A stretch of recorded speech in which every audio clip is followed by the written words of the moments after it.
Listen to me very carefully, because I'm only going to say this once. Coffee. Black. Coffee. Black. While I've got your attention, there are... Coffee first. Well, this mentor would like another cup of coffee. I'm just gonna have to give up coffee. Want some coffee? If I'm not mistaken, that's your third cup this morning. Fourth, and on a day like today, it won't be my last. Coffee. The finest organic suspension ever devised. Commander, set a new course. There's coffee in that nebula.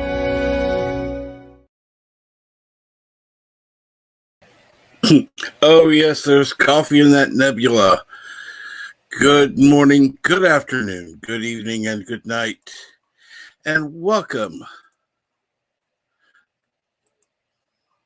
This is Captain Trek's Weekend Coffee, episode 13. Now, I know it was supposed to be at 9 a.m., but, well,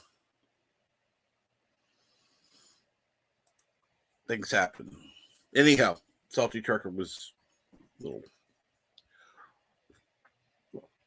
earlier than I thought. But anyhow, let me get to the chat.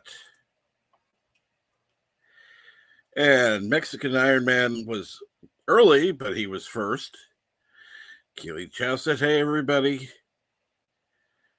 And hello to Mexican Iron Man. And, of course, he wants to roast a Dumicorn and a War Eagle for Mexican Iron Man.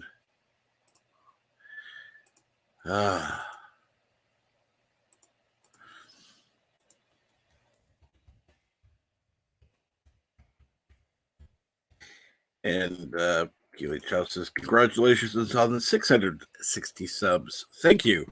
I did get a shout out from Doomcock on Friday. I wasn't expecting it. Got a small boost. About 9 new people that decided to subscribe, which I'm absolutely thrilled by. It's funny because, for the longest time I thought, my channel's going to be, about 200. No big deal,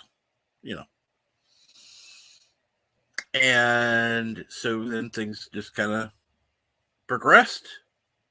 And I'm actually,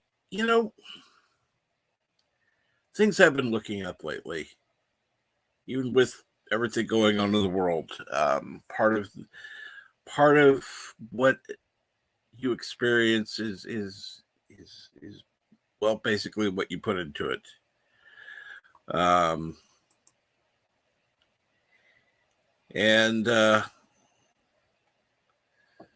So bonjour from Eastern Canada, says 47 Yorktown. Thank you. And Norman Dixon says, hello, world.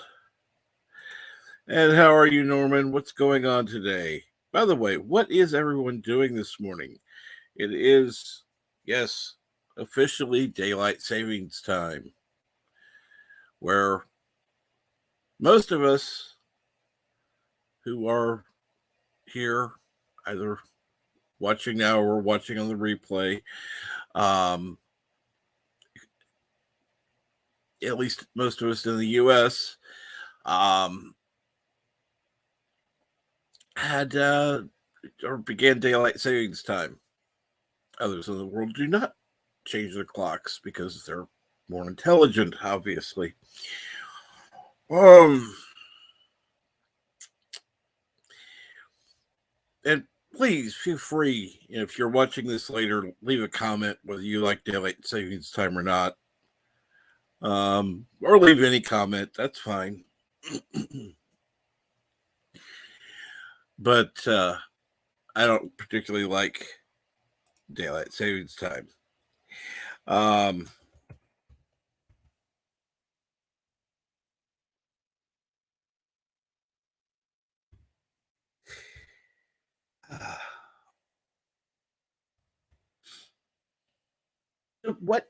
Like I said, what is everyone doing?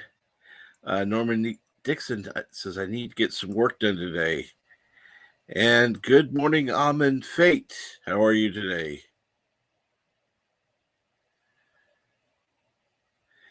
And Gorillas, you have a good day. Hopefully you have a good breakfast.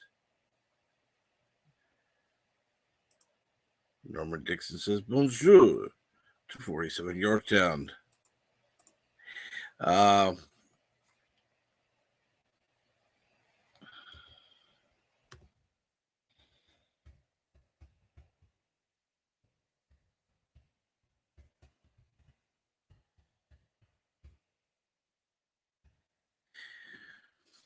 So,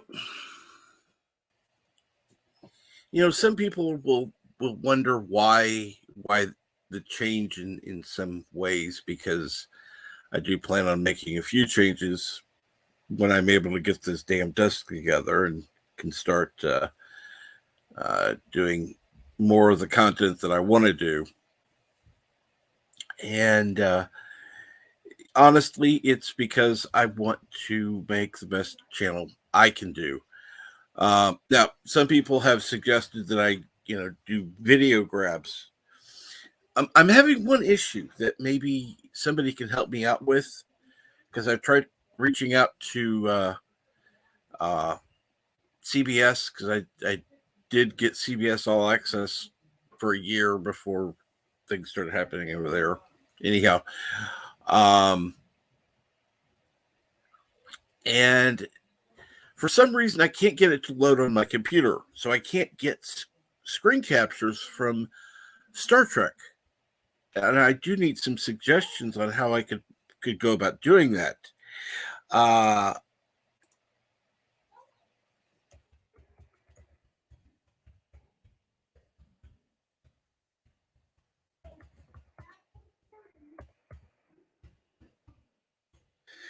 Of course, the kids are up. They decided to sleep in today.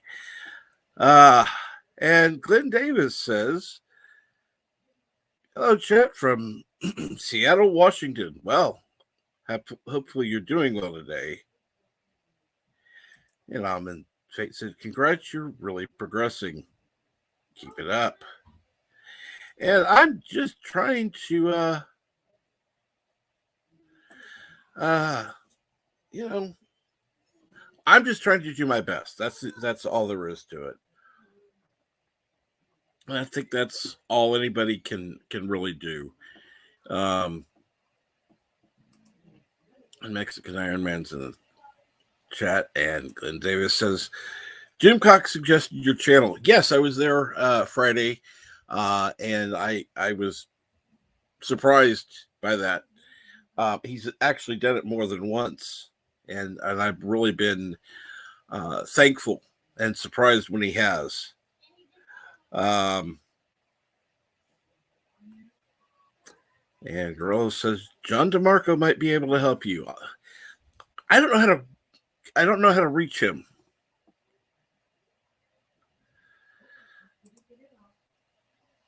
Captain Trek, I'm on my second cup of coffee, made breakfast, walked Bambino. I'm already on my first tax return of the day. 5 down, 318 to go. Oh, Lord. Is that for today or for the week or what? Considering how busy you are, I wouldn't be surprised if that's at least a monthly thing.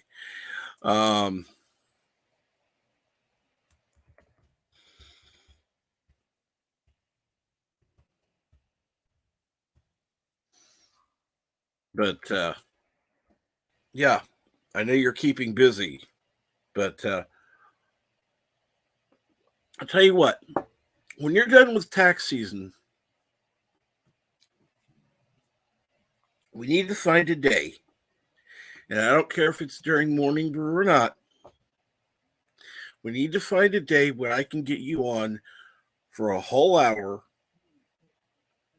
just you. I don't care if there's any other panelists or not. I would like to have you on as a special guest. This is after your tax season's done, after everything's done. 1 hour. That's what I would like.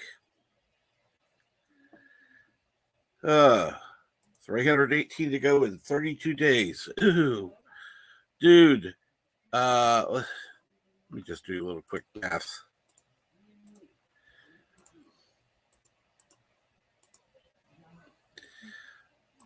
That's 10 a day. Ew, that's a bitch. That means you're going to be busy. And of course, they're not going to be simple ones. They're going to be complicated ones that take hours each. So, yeah, you're going to be up to all hours of the day and night. I don't know. I don't even know how you're going to have time to get on any of the streams that you do with everything you have to do. That's a lot of work.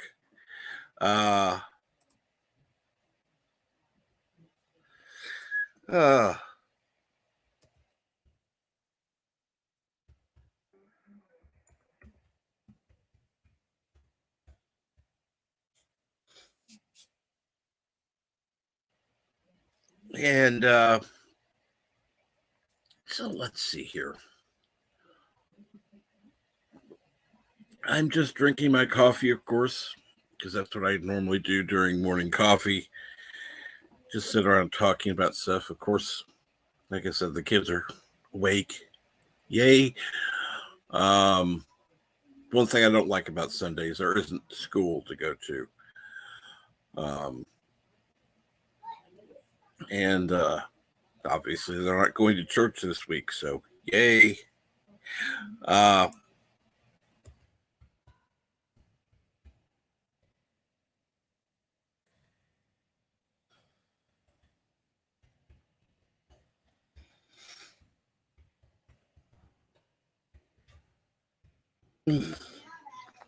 excuse me.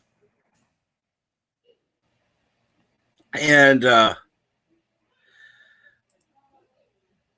right, I'd cancel my 3 appearances. I may have to cancel Doomcock tonight. Ooh. Yeah, that's like I said. Am I regularly streaming at this time? On Sunday, yes, I am. During the week, I go usually from 6 a.m. to 8 a.m. Central, sometimes later. But it's usually from 6 a.m. Central to 8 a.m. Central, at least, Monday through Friday. Saturday is a little more random. Sunday is usually 9 a.m. Central, but a little late this morning.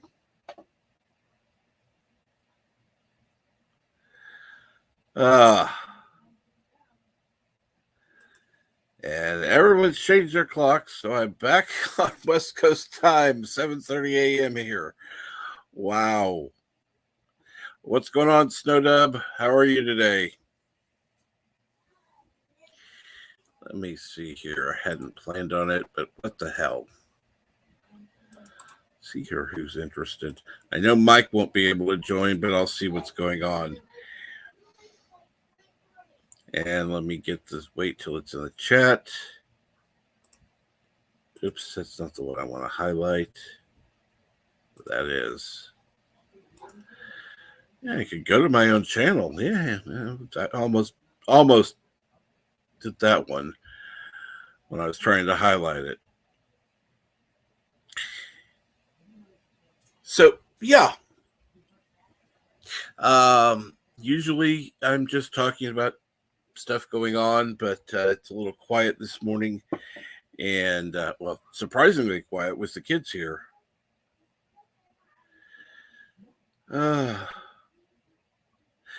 Actually, I am surprisingly good. Sorry to hear about the sinus infection. I know how those are. In fact, one time after a dental visit where I had a tooth extraction, they didn't give me any pain medicine or anything for an infection.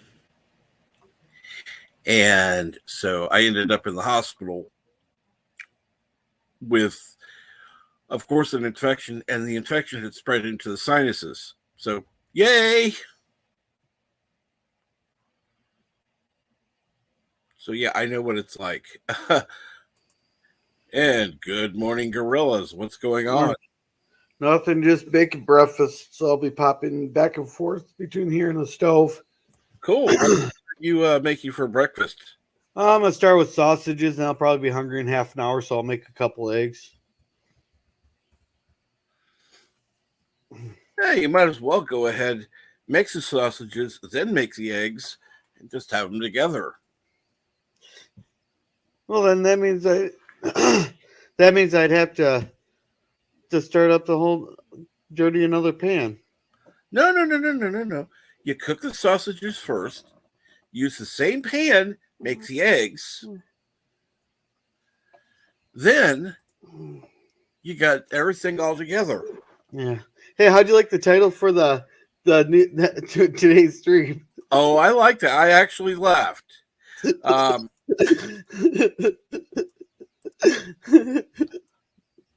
And good morning, Geiscar. What's going on? There's nothing like coming into a stream when someone is talking about eggs and sausage. I love it. Awesome. Oh my God. Of course you would go that direction with it. Eggs and sausage, you can go in every direction. Oh, absolutely. How are you guys doing? Congrats on the 660, man. Thank you. I'm surprised. In 2 days I go Stop up it. 10.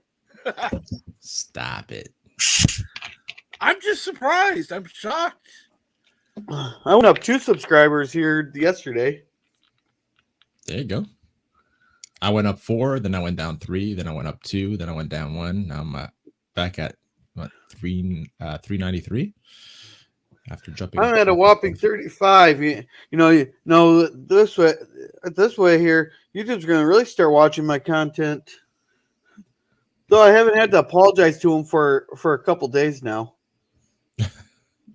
Add Snowdub as moderator. Snowdub, go ahead and put in your channel. Actually, everybody who's a moderator, go ahead and. What the hell happened? Oh, you do music there, Snowdub? Oh, he does a lot of stuff. He has some game shows. He has some other content. It's all quite entertaining. If anybody can add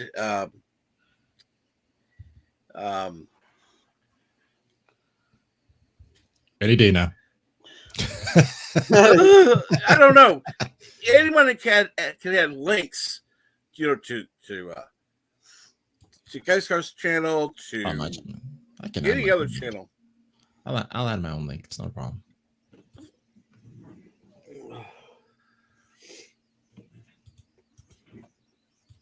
Hey, I love food. Good season. Mexican Iron Man's in the house, yo. Absolutely, I'm surprised he's working on tax returns and in here lurking.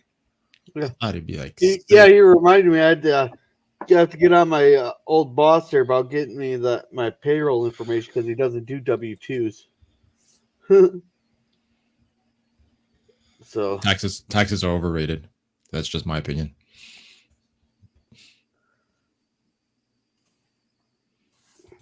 The worst part is we can't determine what it's spent on. You mean we had a choice? Yeah. Yeah. Well, we have a choice. It's either pay the taxes or go to jail. Oh, jail's not that bad. You just go in there, win everybody's play spades, and win everybody's dessert. Or make them sausage and eggs in the morning. Oh. Yeah. I was gonna make a comment, but I'm not gonna get into it here. Not on I'll respect Captain Trek's channel here. I was gonna make a comment here, but let's put it this way: if you're the one making we're gonna make some serious. If you're the one making the sausage and eggs, it's better than the one who's getting them. It depends on who the person is. Some people like it. Yeah, those are facts. That's factual. Yeah. That is factual. I'm just saying. I just like my huevos rancheros. That's how I like my huevos. Oh gosh. So what you guys got planned for today? Not too much. Actually, Kinjack Ben, you were supposed to be a wrench before. I don't know what happened. I know that there were a couple I had to remove. I guess I accidentally deleted you as one of them, but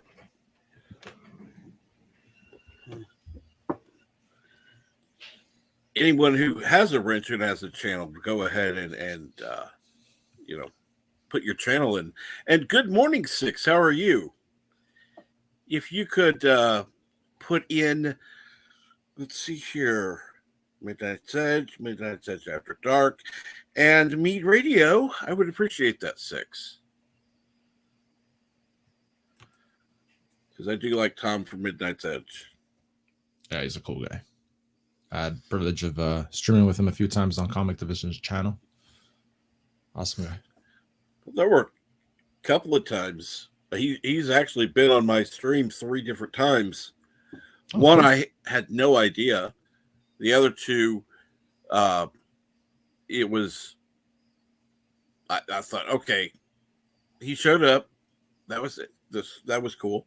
The third time, I sent him the link, but I thought, oh, yeah, he's going to be busy. Mhm. And all of a sudden, boom. Yeah. Oh, Tom's here. Well, that happened with Jason Lee Tucker with comic Casino Culture. He jumped on his channel one evening. You never know. I know that Tom goes on to Jedi Bill's karaoke and does karaoke over there on Saturday night. Yeah. He's usually waiting for Andre to get work to him. Because that's like, I'm waiting for work, so it's like, okay, I know what's happening now. He's expecting messages from Andre, so come on. I'm gonna have some fun while I wait, that type of thing. I would like to get on Midnight's Edge in Espanol. That would be kind of cool.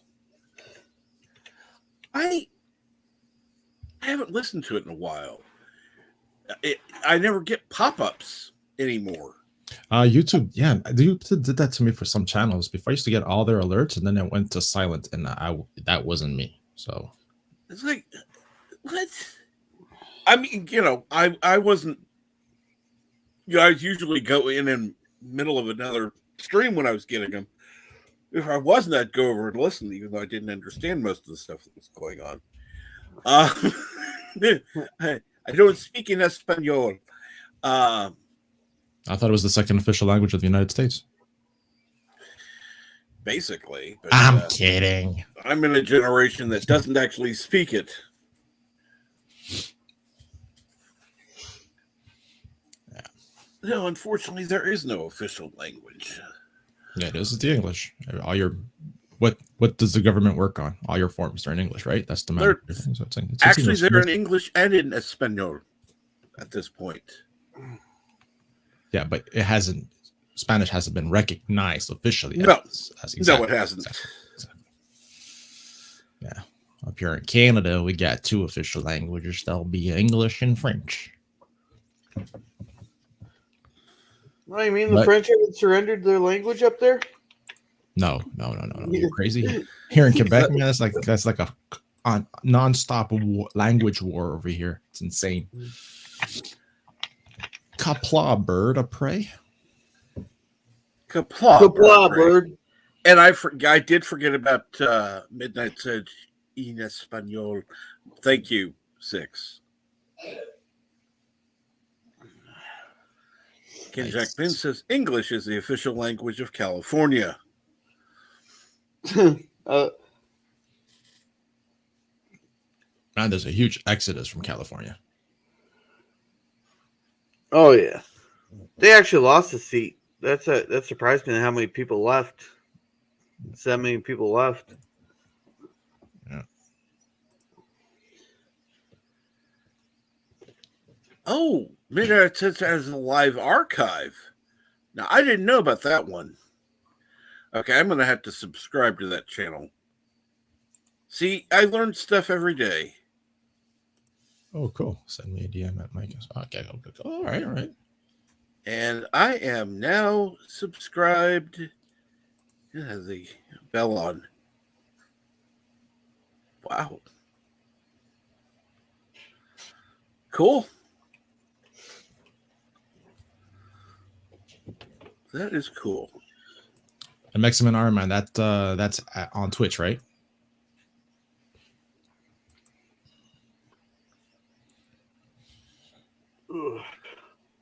And Tom Connors is on Twitter at Tom Connors Jr. Twitch. I mean Twitter. I said Twitch before. Jesus.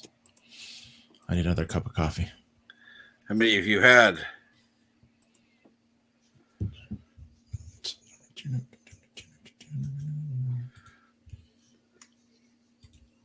Ugh.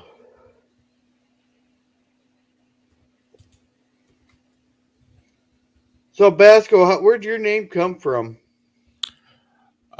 Which one? My name of my channel or the name my Well, real it says name? Basco of the scenario. Well, it's because I did some kind of Yoda thing there. It's the Basco scenario. But Okay. that's the channel. Gaiskar is a Basque name. It's from a northern and southern France area it's basically like Native Americans. They don't know where they derive from, those people.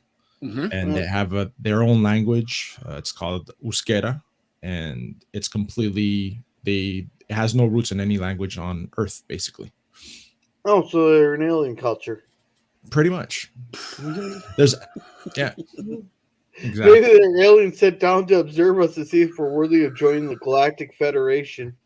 It's crazy because there's some people that I read an article that they say, oh, that they're the last people of Atlantis. So it's like, really? I'm like, interesting. But yeah, it's cool if you can check it out. Just like like Google Basque history, and it's really, really interesting. Okay. Yeah, it's really, really, really interesting.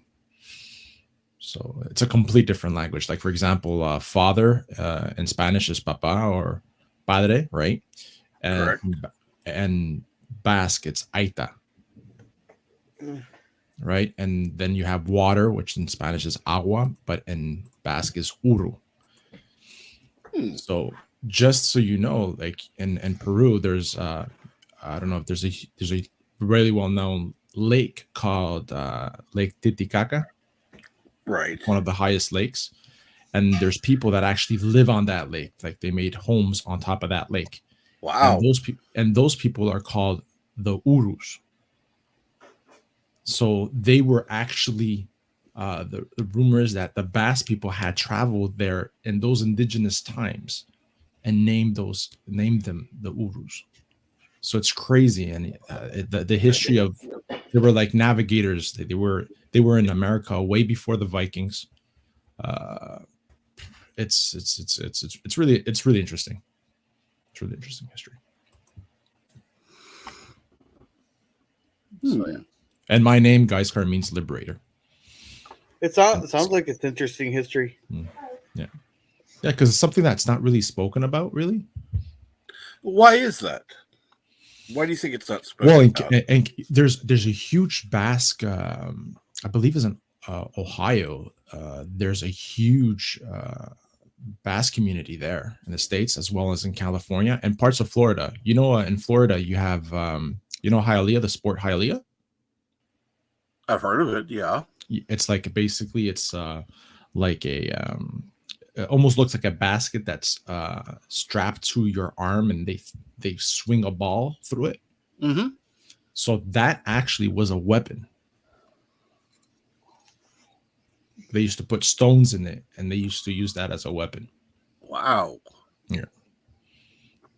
So they used to like be high up in the Pyrenees, and intruders that used to go in through the Pyrenees and stuff like that. They used to bombard them with that. And the Romans actually had to do a cease, they had to do a treaty in order to pass through the Pyrenees back in those days, because they couldn't pass them.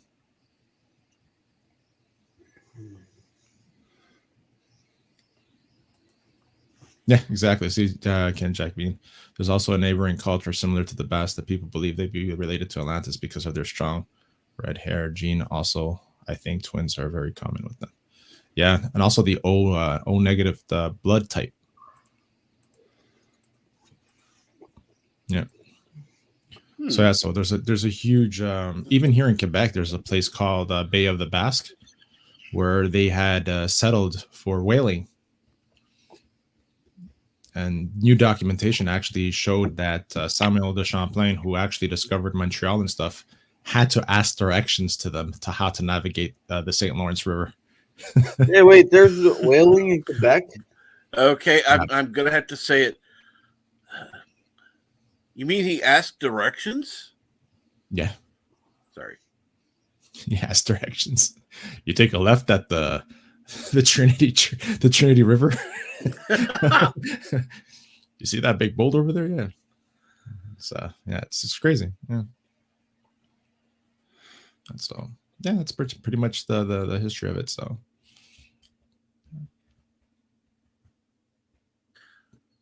I find it funny because there are a lot of historical things. It's actually quite interesting to hear about.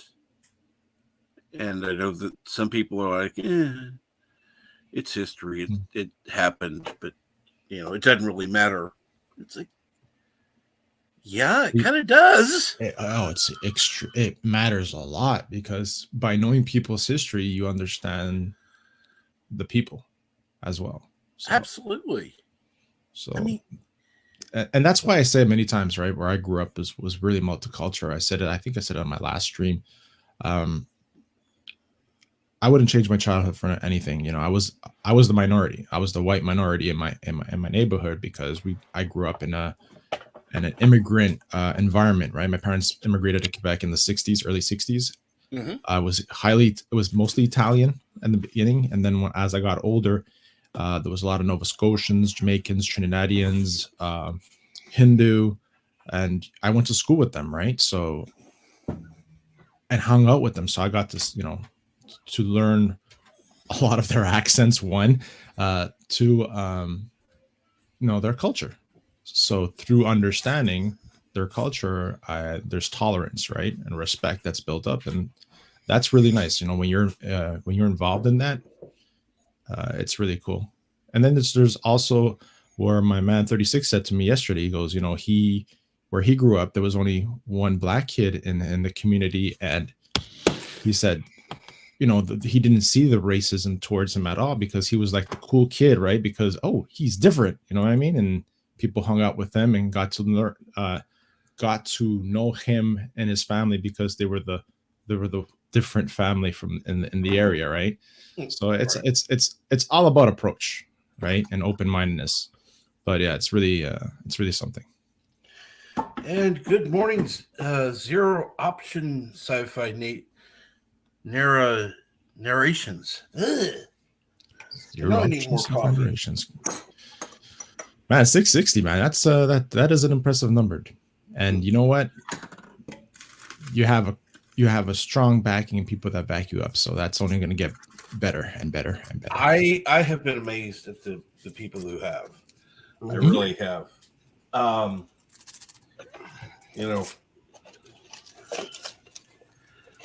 course, one of the things that I honestly believe has helped is, dealing with things a little more positively. Oh, 100%. Or trying to. I'm not going to lie and say everything's roses, but, Oh, freak, it's true. Daylight saving. We fucking lost an hour. It's true. Yep. Yeah, they robbed me of an hour of my damn weekend. Yeah. Well, it would be good for people working during that hour. Yeah, but I ain't working during that hour. Yeah, so you lose that hour. Thanks, BK Dan, for ruining my Sun. I'm kidding.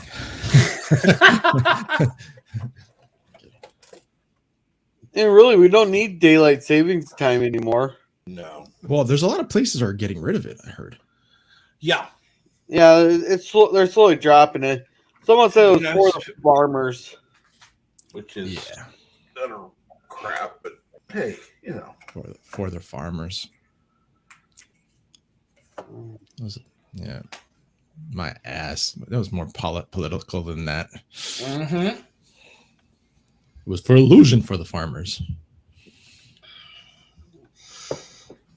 We can say it's for the farmers because it sounds good.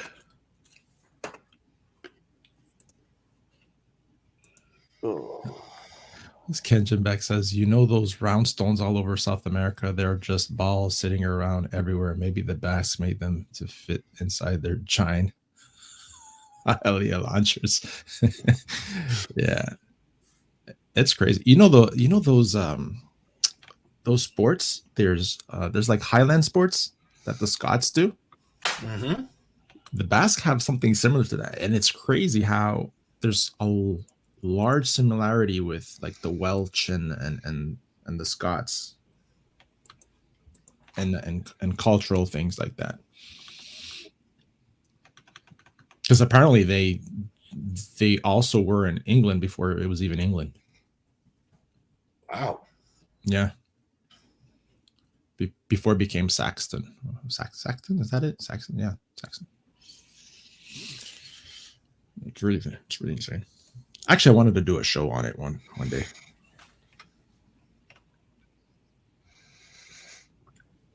And I would agree. And I'm going to admit, I was scared doing it. In fact, I was literally, Mike can even tell you, I was literally in tears talking because I was afraid of what would happen. Well, congratulations to you two to fix it up, man. That's awesome. That's awesome, man.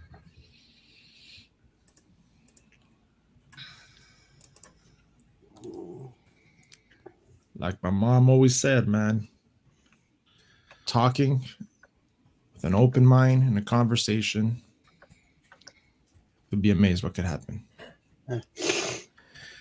Well, the funny thing is, everything that's happened in the past has been, looking back at it, minor misunderstandings that became exaggerated. But we're our own worst enemies, how we interpret things, right? So. Oh, I know I'm my own worst enemy. I mean, I've done things that it's just like, huh? Looking back. But I'm going to try and work on things. I need to. There was somebody I was talking to I need to talk to again, but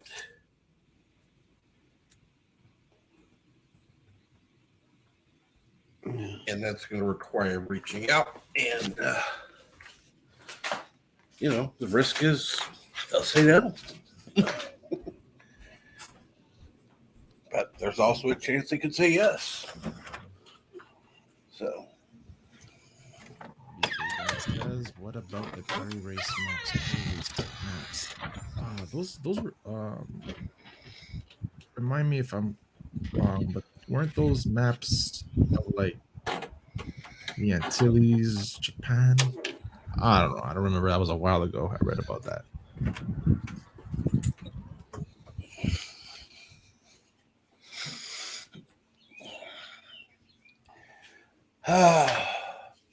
So what do you got planned for the weekend, guys? Car? What? Ooh, a lot of work. Besides that, I have the show at 9 p.m. on Chaos Central on Danny's hosting, Chaotic Conversation. Wednesday, I have my show, The Hangout, with Danny co-hosting it with me, and my usual suspects of G Major, Jason Lee Tucker from the Tucker Statement, Austinator on that, and random guest that we usually have on. And then on Friday, we have Hold Up Wait, which is me and my man 36, which is picking up a lot of traction. And a lot of people are like, I was very impressed. Last week, I had a lot of people in the chat. The chat was really involved. It was awesome. I think I Love Food was there. It was really cool. So if you haven't checked that one out, Captain, you should, man. It's more political and stuff. And so I have like a kind of political, and we joke around and as we do it as well. So it's a different chemistry. Me and 36. He's basically a guy that I've known for about 5 years through gaming. Like we never we met through FaceTime and stuff like that, but he's a fellow American and super cool guy. So we would joke around a lot on gaming streams, and actually it was my wife's idea. And she said, you should do a show with him. And I'm like, yeah, that's not bad. And I pitched it to him, and we did it. And now we're like on episode, I think we did 7 shows already. So it's really it's really fun. It's really fun. Have a good chemistry together. Why don't you go ahead and drop the link in the chat for last week? Sure. Give me a sec. And it's always good to listen to different people. The funny thing is, I like listening to political stuff. I just don't want to talk about it.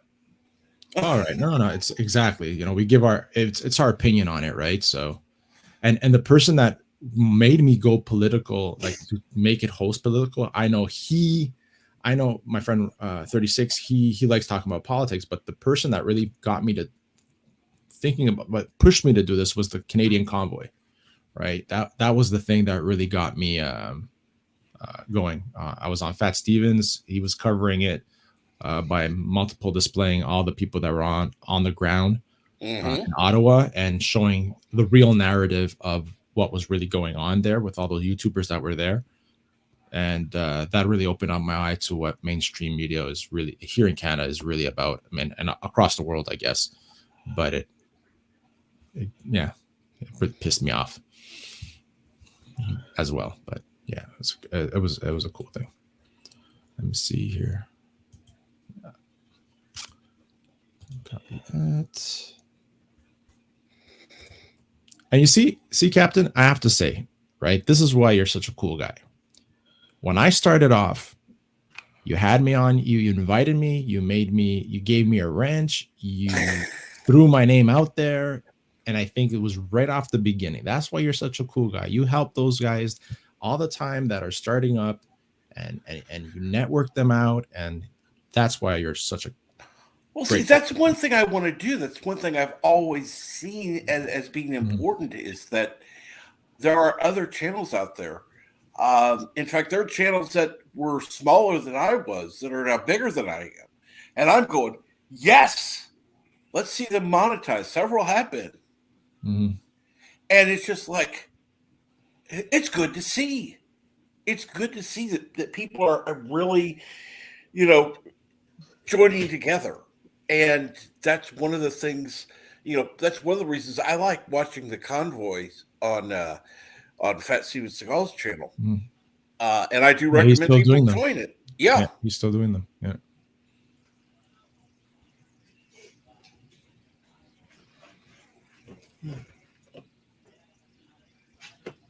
Yeah, just that's last week's show.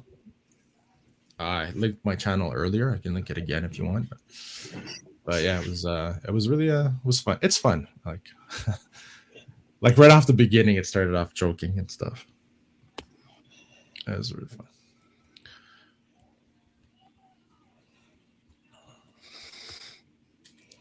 I get nervous when modding for channels that is discussing politics because chat can go south very quickly. Oh, yeah, absolutely, 100%. But I believe also it's all about approach, right, and how you present it. And believe me, Fat Steven, he has like zero tolerance on chats getting like messing around, like, and his mods do a great job. Like, once they see disrespect or anything, they're out, they're gone. He has no problem with people expressing their opinion as long as they're doing it in a respectful way. 100%. And there have been people I've seen. It's like, I'm so glad I'm not a mod. I'm so glad I'm not a mod. I would automatically time their ass out. Yeah.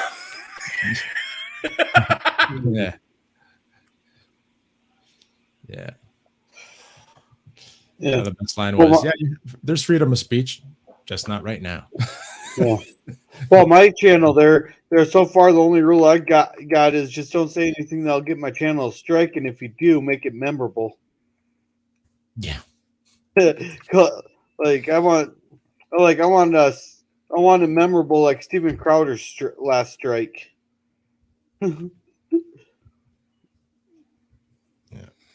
Hey, BK Dan, thank you for the sub. I appreciate that. Absolutely. Anyone who isn't subscribed to the Basco Scenario should subscribe.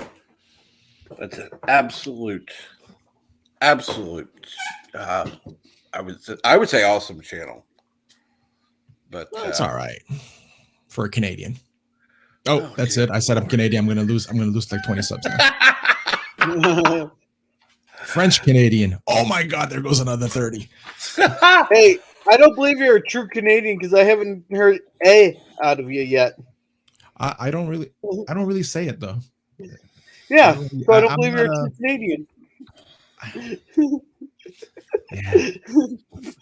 So I guess the French Canadian living in Quebec for all these years. Baguette, brie, fromage. Oh, at least you're not like. Have you come across Alexander the Great? No, not. No, I mean there's a guy on here, Alexander. I can't think of his name. French. I can't think of his last name either.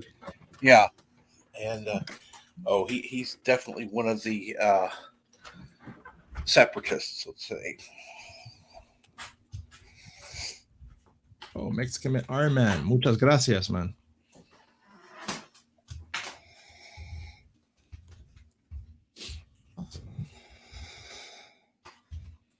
Mexican Iron Man is awesome. I've seen him in a lot of chats. He's in a lot of chats. He's on a lot of streams. He's everywhere. In fact, there've been a couple of times I know he's been lurking. I have to check. I think I'm stuck to him as well. Check that out. He doesn't have time to do much content because he's always on other people's channels. Oh, I just returned the favor, buddy. I thought I was sub to you. I'm sure I was sub to you. Oh, I'm sure you were. And good morning, Simple Jack Live. Good to see you. Hey, Jack. Howdy, Jack. Yes, Alexander, except it's R-E, not E-R.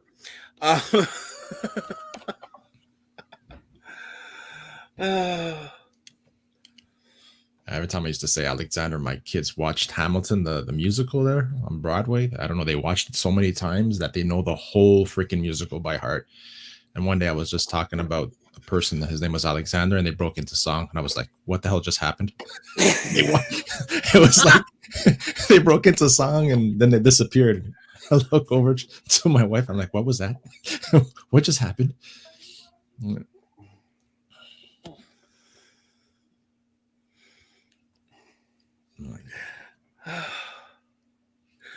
It's funny because, like I said, usually the coffee streams that I have are about an hour, and that's a good time, honestly, in my opinion. Right? If the funny thing is, flowing, go ahead. If Morning Brew goes under 2 hours, nobody views it. After it's live, it goes dead. It goes stagnant. It happens with age. I go more than 2 hours, I get at least 13 views. Seriously, it's one of the weirdest things I've ever heard. People are like, well, just keep the live stream short to like an hour and you get more views that way. So do whatever works for you, man. Exactly. Well, people are probably wondering what the conversation, what conversation is going on there with 2 hours. This is true. And people like having stuff on in the background. Sure. Yeah. But people keep saying, "Oh, keep your stuff short. Keep your either unless your videos has a shorts, I don't because some of my I've had quite a few views on my 15 one, but I found the formula for mine be about an hour. I think. Yeah, and you'll find, everybody's got their own time Mhm. People will want to listen for a Right. certain period of time. Granted, the algorithm says that people listen to mine about 30 minutes, but hey, that's Well, still mine, better than I pop in the morning, say hi. Well, getting ready for work. Then once I get into work here, the volume for live streams is a lot lower. So unless you're talking like Rambling Canuck does, it gets very hard to hear in the factory there when we got the sandblaster going, we got the shaker going, we got the paint booth and ovens going. It just gets hard to hear the live streams. Oh yeah, I can understand that completely. Of course, he's got one of the what are they called? Blue Yeti mics. I'm just using a headset. No, I just think he talks really loud and has the volume set on his Well, live that's stream true. louder. That's true. So that's why I'm able to like listen to like history with R&R, and still hear him. But like when I get into the factory with like yours there, all of a sudden it's like, wait, what did they say? So I was like, oh, I better go.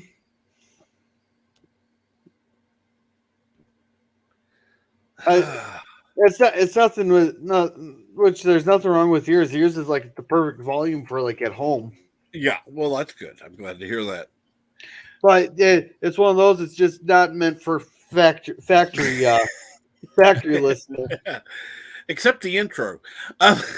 You should. Well, Rambling Canuck there with the, I had to mention something to professor there at Brady Specs. I was like their history to their round table there. I was inside the plant. We had all the machinery going. I had my crappy headphones in, and it still blew out my ears. And I'm one that's I'm one of the guys that complains that something's never loud enough. And about blew out my ears. I had to mention that to him, because I was like, oh, if they get anybody listening, and the first thing they hear is they're getting their ears blown out by the intro to that, they're not going to listen.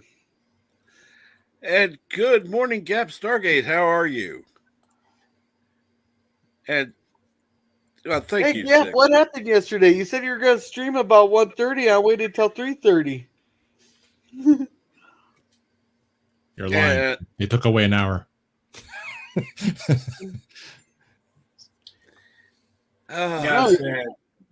It's interesting you talk about sounds.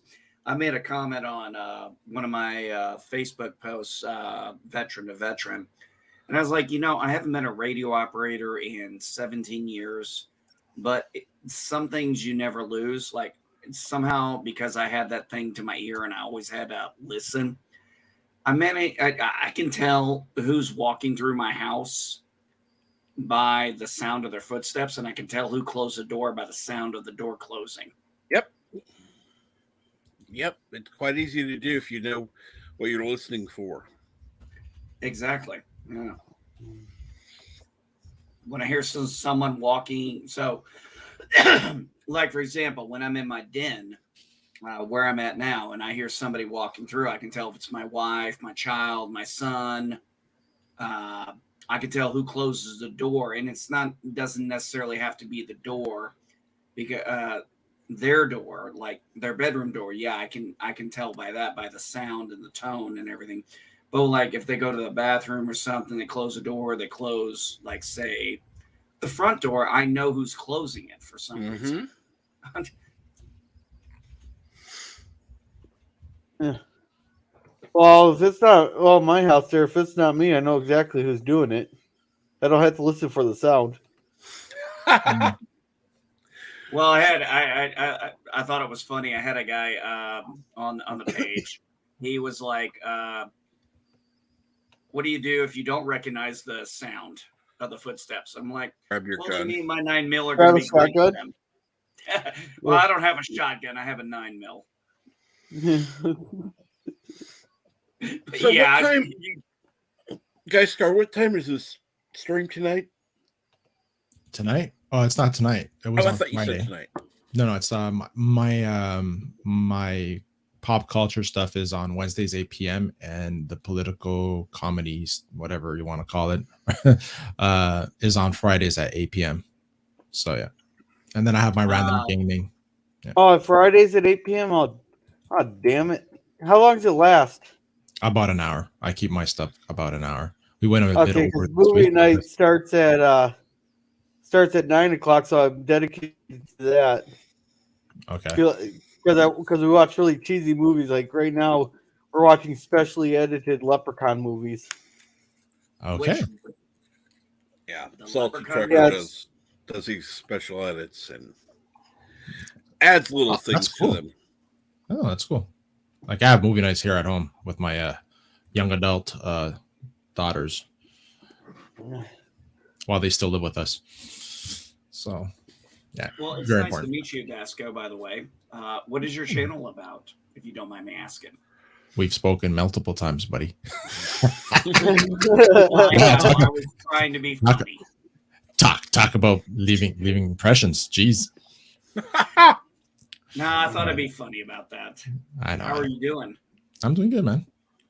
Glad to talk to you again. Ugh. How's your Spanish coming along? What's that? How's your Spanish coming along? I unfortunately I have not been getting back into it, but there's some influxes going on. My kids went to a private school for a while, and we're pulling them out. We're going back to homeschooling. My wife's pretty much made it clear she does not want to go back there. So hopefully I can get time to start learning my hablo español again. Yeah. Although I'm pretty damn sure I'm never going to be able to roll my R's right. Because I cannot say radio properly, and I cannot say roll, or I cannot roll the R. So you can't say like dog. You can't say dog in Spanish, like perro. Yeah, my dog. No, I can say perro, but yeah, I can't get the yeah. I can but, say it but. My old boss always laughed at me when I tried to speak Spanish to him. I worked in a Mexican restaurant there for a few months there before it closed down. And he always laughed at me every time I tried to speak Spanish. I had, you know what? It's the thing is trying, man. That's any place you go in the world is when you try. That's respect in itself. You know, I remember back in school, 2 languages I tried to learn, Spanish and French, and don't remember either of them. Like I could count, but that's about it. No, but that's the thing, right? That's something that happens commonly. If you learn languages and you don't use them, you're not you forget about it.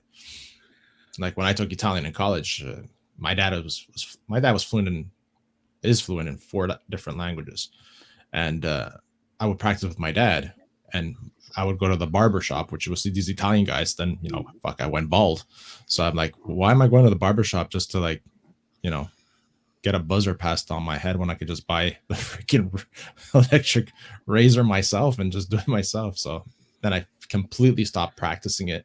And I still can defend myself in it, but I'm not as fluent as I used to be. I'm one of the few people who can actually say my mom's name properly, because most people call her Teresa, but her actual name is Teresa. Yeah, somehow I learned how to roll that, but I can't roll the fucking R. Yeah. It's practice, man.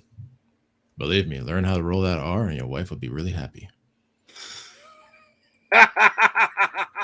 Yep, because you'll be able to French kiss much better.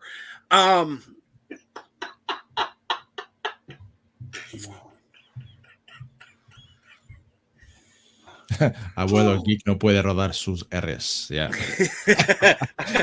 No bueno. Yeah. Yeah. I don't have to understand that one to know where that one was going. Mm-hmm. They said Grandpa Geek can't roll his R's. That's what he's saying. That's what Gap Stargate said. Yeah. Crazy. Yeah, I And do miss actually. I'm going to be honest. I do miss actually studying and learning Spanish because I actually thought it was a great language, and actually, I think it's way better than. Ooh, I'm echoing on somebody. Yeah, you're echoing. You must have That's when I- unmuted. that's what I feel like going batting now. Batter number 31. No, batting number 34. Somebody, but no. Lost coffee out of my nose hurts. Yeah, that would probably hurt, especially if it's freaking hot. Ouch. You'd be smelling coffee most of the day, though. Well, this is true. Ouch. You know, it's supposed to be okay. Let me give you a warning. If you're gonna laugh, swallow first. That's what she said. Well, sometimes you don't have I knew that. it the moment it came out of my mouth. It's like shit. That's not what I meant to say. Somebody clip that. It will be. Oh my god, that was good. That was good. Coffee and laughs today. If you're gonna laugh, swallow first. That's what she said. Oh, what was that comedian guy? He passed away. He came to Norm Macdonald. No, I don't remember his name. He was a black guy. He came to the Just for Laughs festivals here in Montreal, and he did a skit about like doing sexual acts and stuff, and what he had names for them. And he was on a rant, and he goes, "Did you ever do the Portuguese?" And the crowd was like, "What's that?" You know, right? And he's like, "Well, you need a friend for this one. This is when you're doing the act from behind the woman, and your buddy joins in, and then you go outside on the window and you wave at your girlfriend through the window." and and he goes, "Did you ever do the Spider-Man?" I don't know if I should be saying this thing. It's your channel, Captain Trek. I'm like, all right, this is rated R.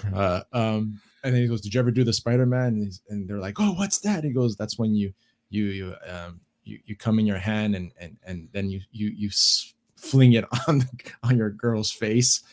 And they're like, "Oh my god," because it's called the Nasty Show. We have a show here for Just for Laughs called the Nasty Show, which is basically like dirty jokes and stuff like that. So there's no limit, you know. They go like they break the barriers, like, you know, it's not woke at all. So you have racial jokes and all types of jokes from different people saying them, right? And then you have, did you ever do the chicken cutlet? And I was like, what the fuck is this guy gonna say? And then basically, this is when you have sex on the beach, but your penis comes out, but you stick it right back in. So I was like, oh my god, man. I mean, this guy was rugged, but the whole freaking place was on the floor laughing. And just the other day, I was thinking about this guy, and I forgot his name. I'm sure if you Google it, those chicken cutlet joke, you're probably gonna see who it is. But these are comedians like today would not be able to do these jokes. Well, they say the perfect comedy is half the people are laughing and half the people are outraged and disgusted. Well, Yeah. the funny thing is, What the heck happened? when you I told the jokes and everybody left. I don't know. No. All of a sudden, what's hilarious is when people are like, you know, when Jeff Foxworthy was always making redneck jokes and stuff, and it was like most of us were like, you know, who are rednecks and stuff. We're like, yeah, that's true. Yeah, that's true. Yeah, that's funny. It's true. You know, stereotypes are funny, but you couldn't have people like Richard Pryor anymore, I don't think.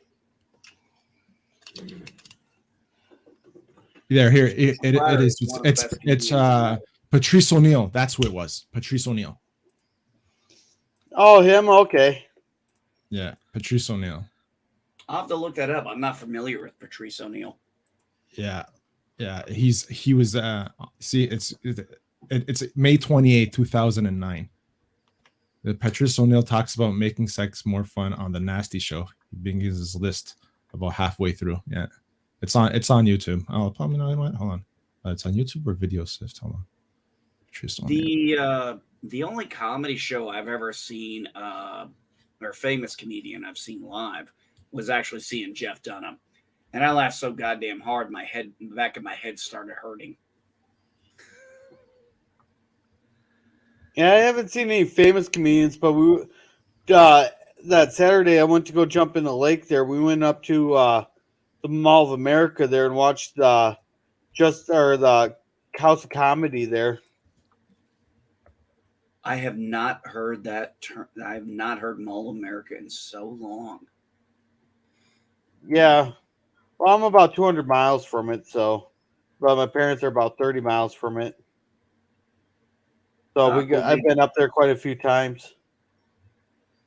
I'm going to be completely honest. I've heard of the Mall of America. I have no damn clue where it is. It's in Bloomington, which is a suburb of Minneapolis. Yep, I knew it was in Minneapolis, but that's about all I knew. Isn't that the largest mall in America, isn't it? Not in Canada has the largest mall in North America now, I believe. It's the Edmonton Mall, I believe. Isn't it? Yeah, but it used to be the largest mall in the world, but then other countries started competing. Mm-hmm. But those stores switch up so much in there because people think, oh, in the Mall of America, I can make money here, but then they can't afford the rent. Exactly. I miss when malls had arcades. Mm-hmm. They still do, don't? Every mall around here has an arcade still, not very big ones, but.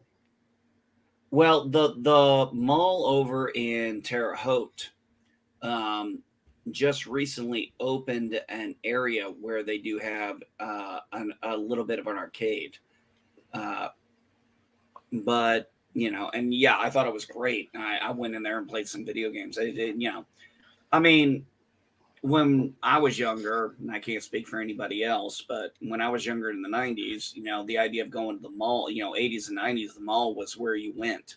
You hung out with your friends, you ate, you shopped, you watched a movie, and you played video games. Yep. I remember going to the mall.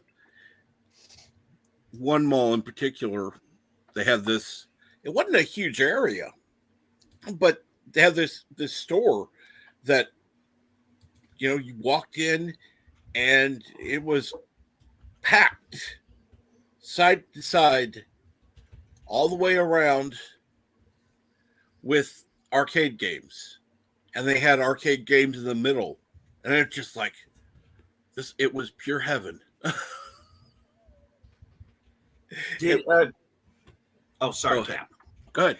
Well, I was just curious. When you guys went to the mall, was there, and you went to the arcade, was there any particular game that you were looking for? Because I was always looking for looking for certain games. Like depends the year. Well, That's yes, true. exactly. Depends the year. But every time I go into, I guess maybe I didn't word that right. Every time I go into an arcade, the first thing I look for is the Pac-Man Galaga game. Mm-hmm. That's always the first thing because I'm going to go spend my money on that. And if they have Street Fighter 2, I'm going to spend my money on that. My man. I like both those games. Yeah, and it also depends on the arcade because I liked going to no, this was before they changed, but I liked going to Showbiz Pizza with my friends. Oh, yeah. And playing some of the games. I would do skee ball because that was an easy way to get tickets. And I'd save them up and I'd, get the more expensive crappy stuff versus the cheap crappy stuff. See, that's actually, Cap, that is what I do not like about most modern arcades now, is because everything's about tickets and not the game. I just can't wrap my head around that. I'm like, I don't care. These tickets are worth 1 cent, barely. It'd be cheaper if I just bought the damn thing versus playing the game and winning tickets. That was well, you said Showbiz, Chuck E. Cheese, yeah. Yep. Chuck E. Cheese does that. Yeah, same thing. It's the same thing. Same. Yeah. Yeah. they have that too. And it's like, the games went straight to more the tickets or the grab boxes, or the cranes, sorry. And I'm sorry, but unless my oldest daughter is there, nobody wins anything. Somehow my daughter has always gotten. I think when it comes to cranes, I would say she's been 40% successful in getting something out of it over her life, which I would say is pretty damn good because I sure as hell ain't done that.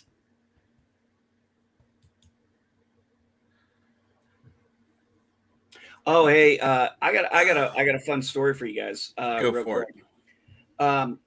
When I lived in Florida, when my mom was married to my stepfather, there was this. We were at a carnival, I believe, or fair. I don't remember. I was too young. But what turned out to happen was the crane machine was broke and you could play it without putting quarters in. So my stepdad literally looked like he kept putting quarters in and just kept getting more and more stuff. Because I remember, you get so many small ones, you trade them in for a big one. Right. Good morning, Philip A. Dimmick, and good morning, Meta Guide. Which Star Wars? I'm curious which arcade Star Wars. Yeah, Terminator 1 was cool.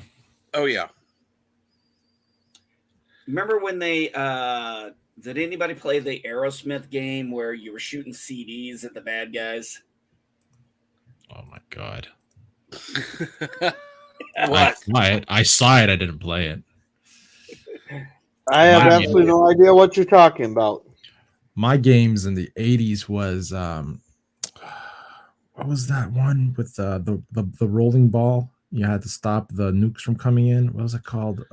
Space Invaders? No. I think I know what you're talking about. Galactic Defense, I think it was called. Okay, yeah. Galactic Defense. I would play that. I played Pac-Man, Space Invaders, Centipede was another one I played. Missile Command. That's right. There you go. Missile Command. Yeah. Missile Command. That was it. And then Street Fighter, the first one. I never saw the first one in. Yeah. I never saw the first one in an arcade. I only ever saw Street Fighter 2, and then of course, it's evolution after that because it was. Oh my god, yeah. Street Fighter, yeah. Street Fighter 2. I went to learn how to play that because I went to pick up my comic books. Then across the street was an arcade, and I would go up there, and I was losing. And my best friend at the time, he was Chinese. He goes, "You want to learn how to play? Come with me." And we went to Chinatown, and I lost a fortune playing there because these guys were like freaking programmed to play this stuff, man. It was like insane. And then after that, I was tearing it up in every single other arcade that I would go to. And people used to get pissed, right? Because when you're playing the game, you would get there to play the game, and you were almost at the end, right? You get to the end with Bison, you're fighting it, and then some dude comes, throws in the quarter, and hits the player 2 freaking thing to play against you, and you're like, I was just about to finish the goddamn game, buddy, right? And then you had to. That's what they would do, right? Just they would stick around and wait for you to get to that last part and just throw the quarter in. And oh man, that happened to me so many times. Really? I never saw that. Oh yeah. The way I remember it was, especially if you were beating the record, and that was that guy's record on that game, because that's what's happening, right? I was going for like the perfect. I would fight for perfect scores all the time, and at one time I think I was perfect. I don't know how many times, and I was close to breaking this guy's record, and the guy was watching me for the longest time. There, me playing and trying again, and then when he saw that I was about to beat it because I was at Bison, he was the last one. He freaking threw in his quarter so I wouldn't beat his record. No, that's a bitch move. Yeah. Oh, yeah. But that and I only beat that guy once. And that time I beat him. Oh my god! I remember he threw down the freaking pool, the rack with the cues from the pool table. He threw it down. He was so pissed. Yeah. Dick move. Yeah. Yeah, Exactly. I agree. Dick move, bitch move. You Yeah, know, but I that's- mean, the whole point was, hey, I got next game. You put a quarter up there. Yeah. The main event. Oh yes, the main event with the wrestling. That was awesome. The tag team wrestling. Yeah. That was cool. WWF before WWE. Yeah. Exactly. That was a cool one too. And good When afternoon, Dr. Alex. How are you? When I used to go visit my cousin when I lived in Illinois, we used to have a Pizza Hut, and they had a few video games. And I swear to God, I think we almost broke the damn thing playing Bad Boys or whatever the hell it was back then. It was a fight game where they said, "I'm bad." Which I think it was called Bad Boys, but I don't remember. You know, I that reminds me. There's several games I couldn't tell you the name of, and yeah, they were fun to play, but they weren't memorable enough to remember the name. It's like, oh, you know, it's like this game, but different. God, you guys remember the controversy when Mortal Kombat came out? Oh yeah, that's what started the whole rating of video games. Mm-hmm. Hey, do you happen to remember the old ET movie or game? Was it really that bad that they had to bury it? Oh, I had the Atari? Atari 2600. I did not play the ET game. I never had it. Oh my I have God. no clue. I did play it. Oh, I did play it. Yeah. Best Atari game. What was the best? If you guys had to rate the best Atari game, which one would it be? Ooh. Damn. That's a hard one. Actually, unfortunately, I'm trying to think of the names of the damn Atari games I played. I think Galaxy Pinball was my favorite. For me, it would have to be Asteroids. I would go with Legend of Zelda. That's Dig NES. Dug. That's NES. Oh, that's right. I like Dig Dug.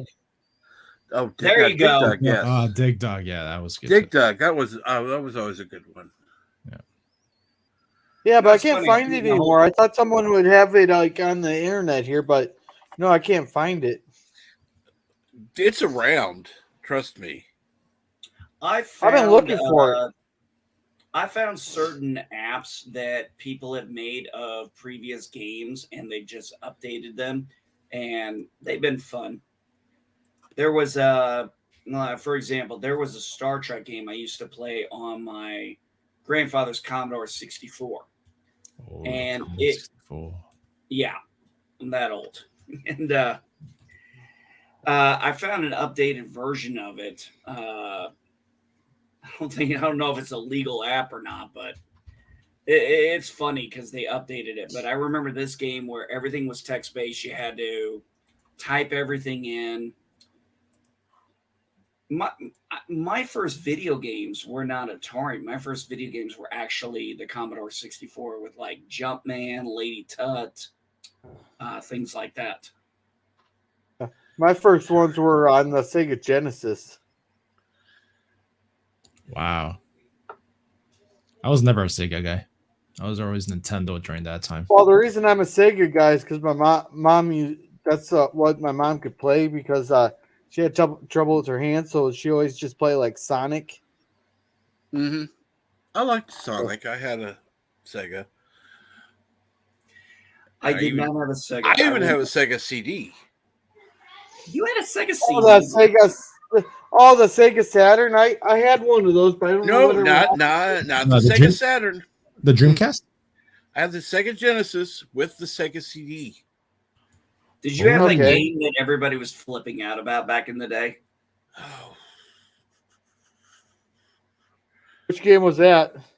I don't know the name of it, but it was something about they were saying that if you didn't do something right, somebody would get like attacked by a zombie. And Sega CD kind of had that movie feel to it, but I don't think the interaction really worked with it. Because when I went to a Blockbuster and tried to test out a game there, because my Blockbuster had a few consoles, and I just couldn't figure the damn games out.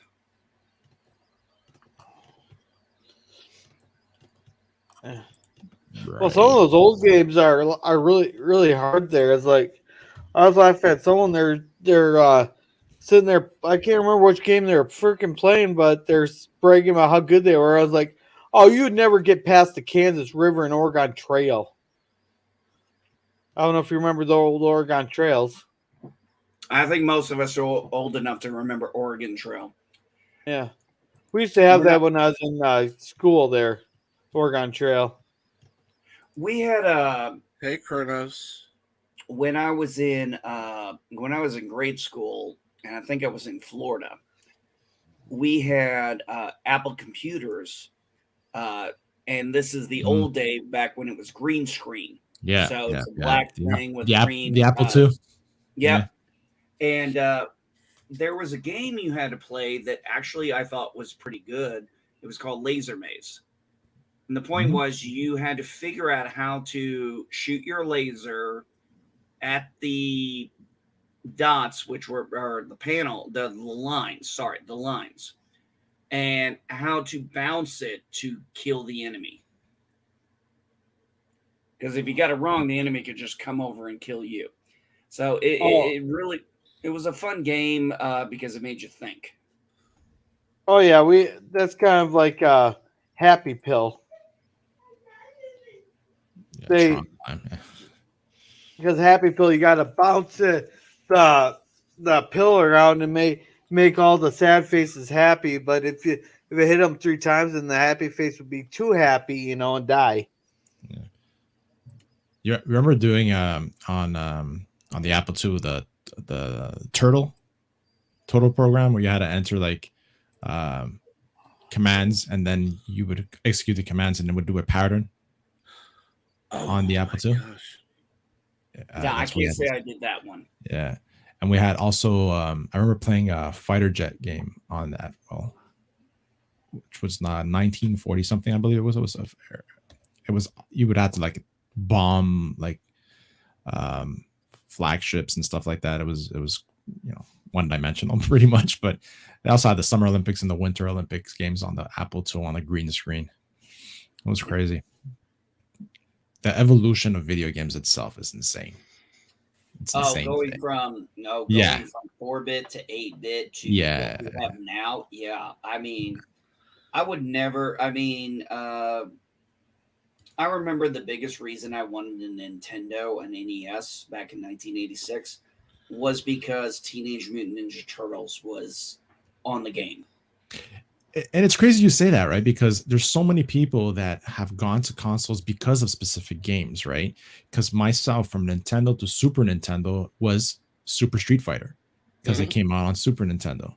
And then for me, going to Xbox 360, it was before that I had which was gifted to me was the PlayStation 2, and it had this guy had Fight Night. He gave me Fight Night, the boxing game, which I fell in love with because it was so cool and realistic.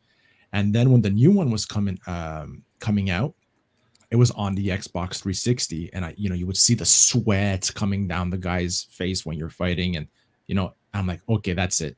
And I went out and I got myself a 360 because of that game, and ever since then I've been an Xbox guy. But it's crazy how specific games is what brings you to purchasing a console. The whiff is here. I gotta mute. Absolutely. He asked me why, because he's getting in trouble. Is he getting scolded? Probably. Did you not do your chores before coming on StreamYard? Well, I heard. So it's like, Yeah, that's why I'm like, yeah. Well, Okay, I'm back. Anyhow, video games. Wife You're stuff back. beating me up. of course, good. It all depends how she Wing beats you. Commander. Oh, that was cool.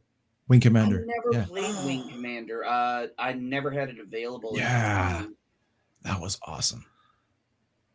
Wing Commander 1 and 2 was good. Yeah.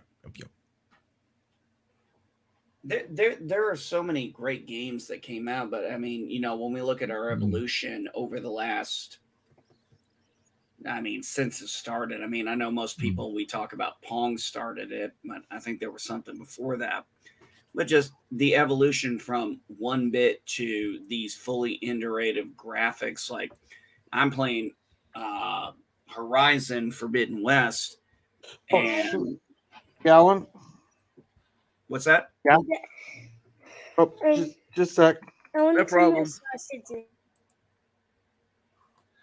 Anyhow, so But yeah, I would agree. The evolution of games, and you brought up a good point when you said, yes, certain games did get us to maybe want certain consoles. oh, absolutely. There were like just like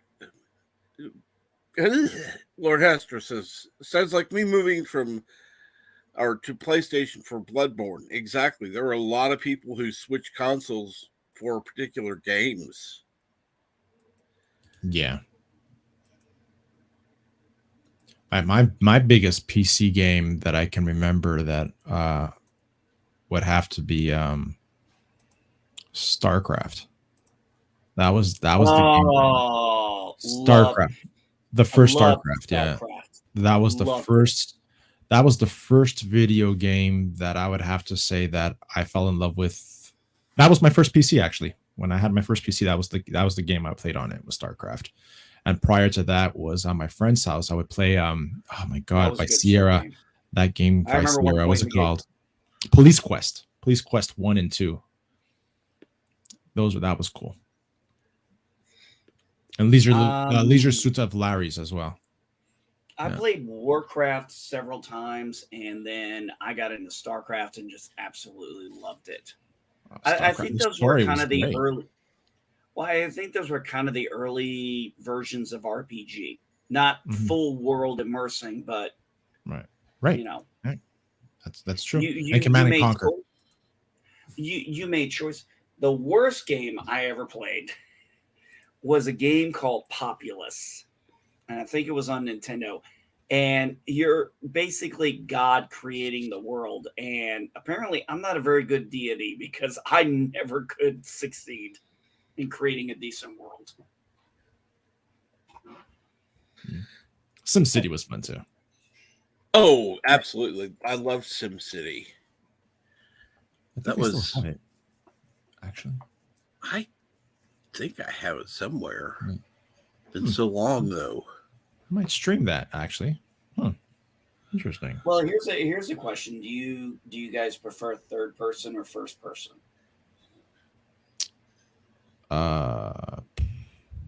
With the individual character, I'm sorry. That's a good question. I don't really care. If the story's good, I don't mind at all. Mm-hmm. See, I'm more third person when I'm playing. I prefer third person when I'm playing, like, say, a character.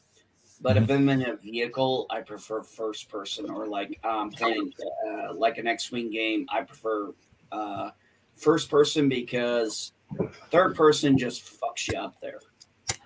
Well, that's one reason I like playing PUBG, right? Because it's you have the option for both. As a battle royale game, I like playing that one.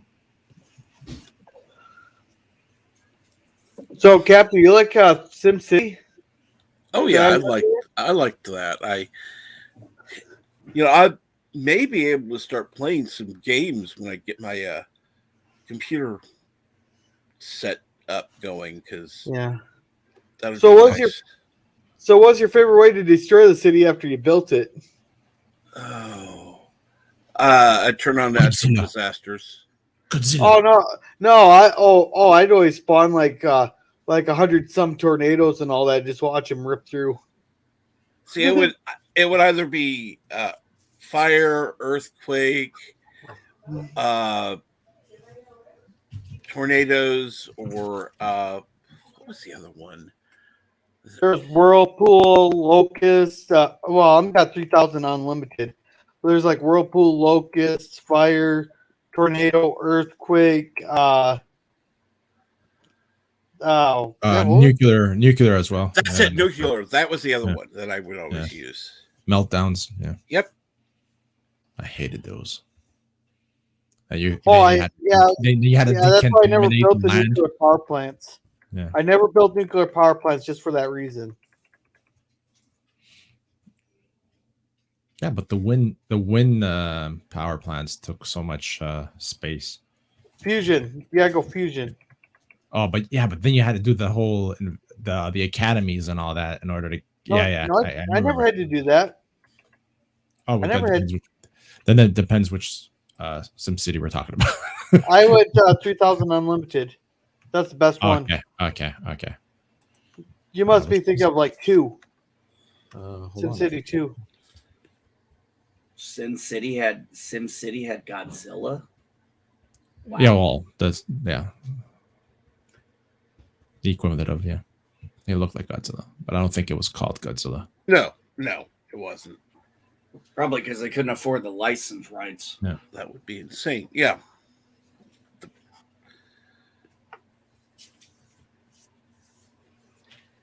What was that? What was that game that they made that The Rock played in? Was a movie where it had like a werewolf. Jumanji. No, not Jumanji. No, not Jumanji. Never mind. I cannot think of it. I've seen it, but I cannot think of it. The name.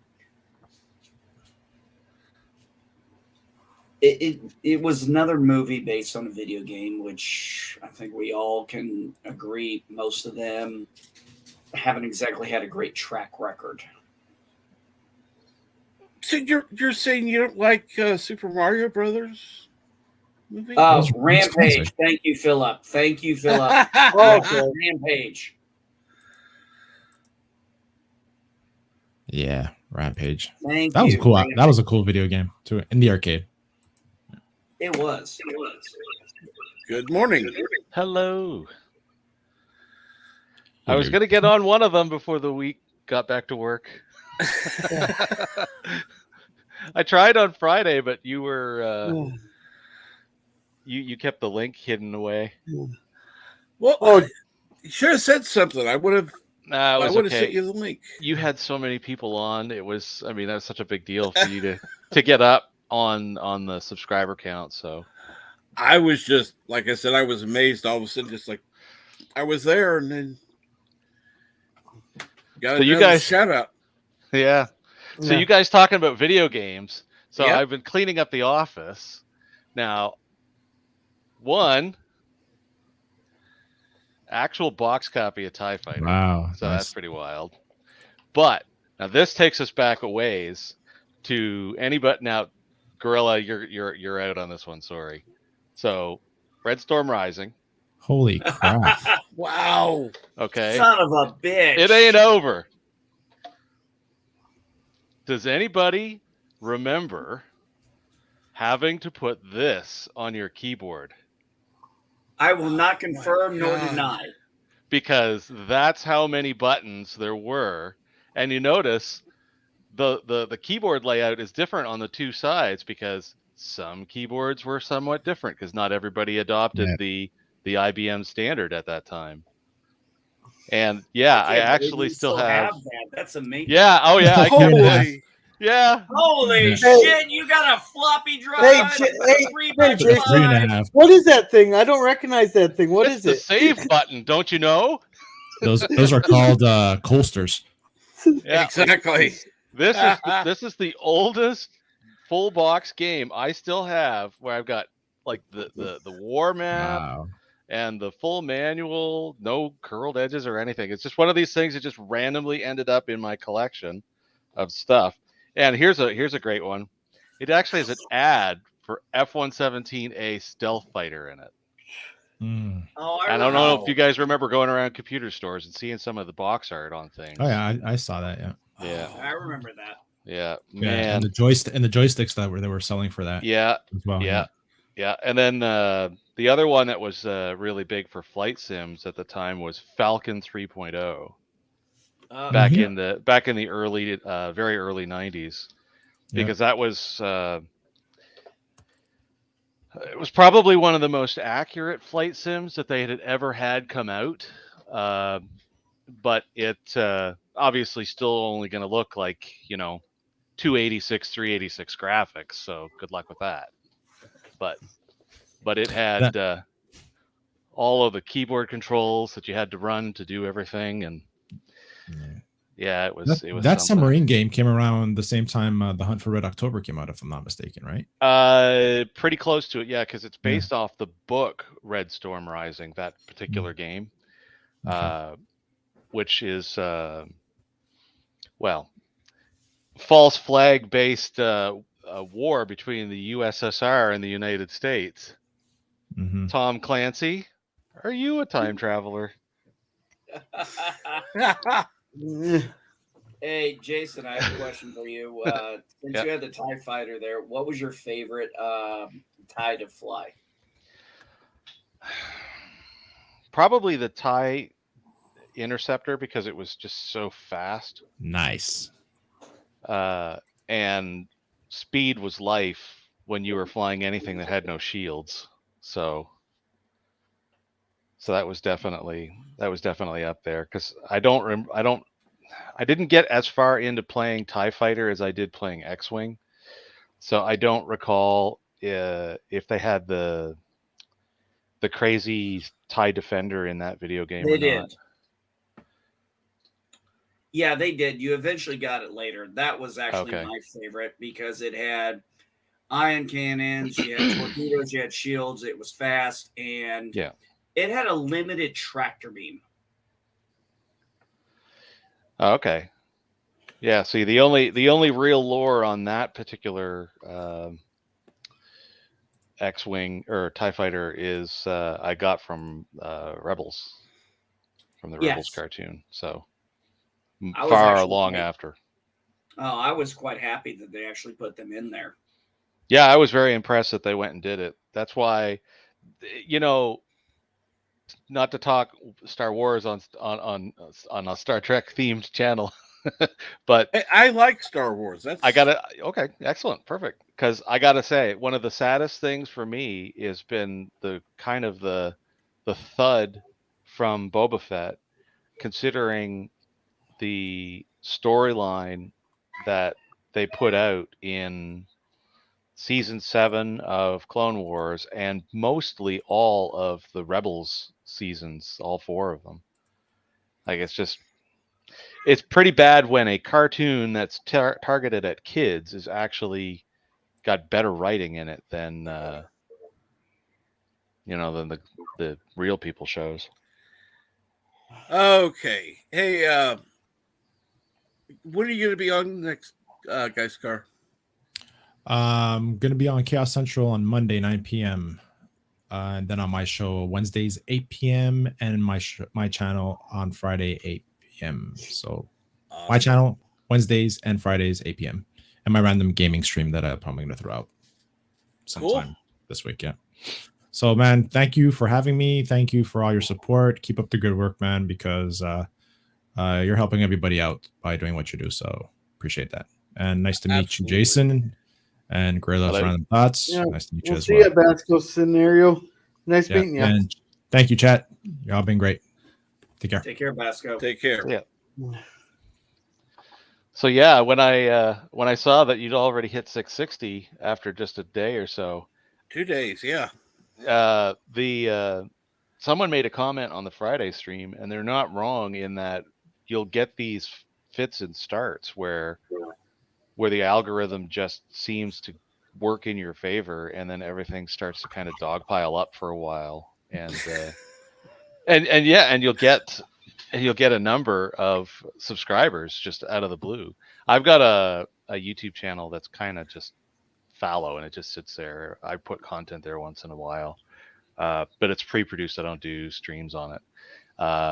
And yeah, every once in a while I get a notification of, I've got like 5 or 10 subscribers. It's like whatever the content that I happen to have on there, if all of a sudden people started doing something, because it's typically, just little information how-tos, or someone from the Civic forums asked me one time to review putting in LED bulbs in the headlights of my 10th gen Civic that I used to have.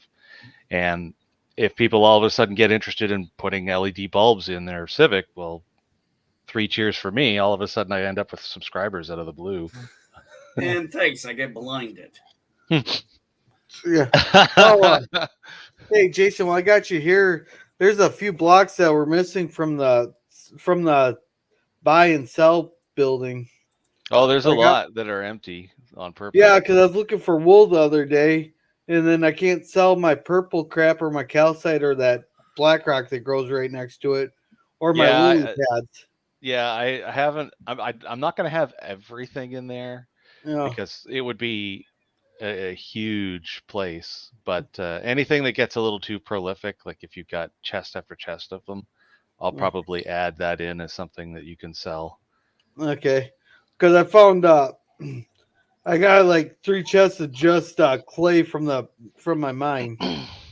Oh goodness! I guess I either hit the jackpot or hit the worst spot to start a mine.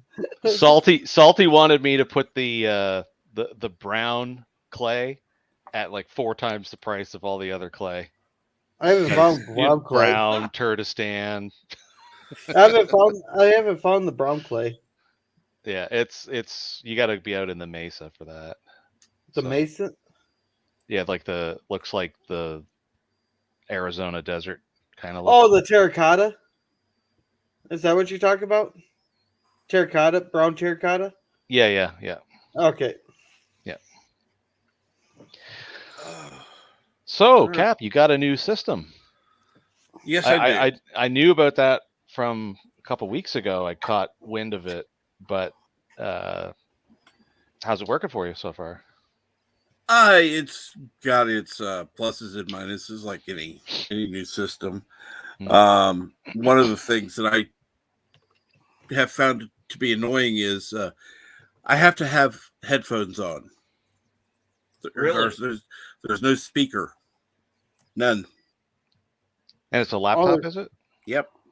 No speaker on a laptop. That's peculiar. Yeah. Huh. But there's a mic. Or is there? I don't know. I don't see it. If there's tiny pinholes close to the camera on the upper edge of the laptop.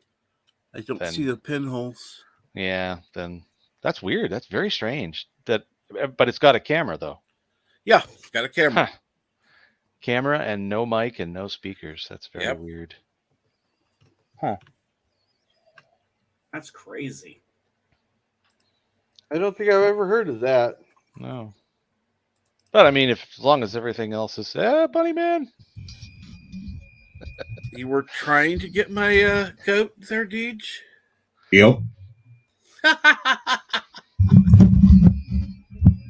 I figured it was the only way I could get your attention. Well, yeah, you got my attention. You're right. Oh, I sang that last night on karaoke just for Rambling Canuck, but he backed out. I was hoping for you bastard. He hates that show.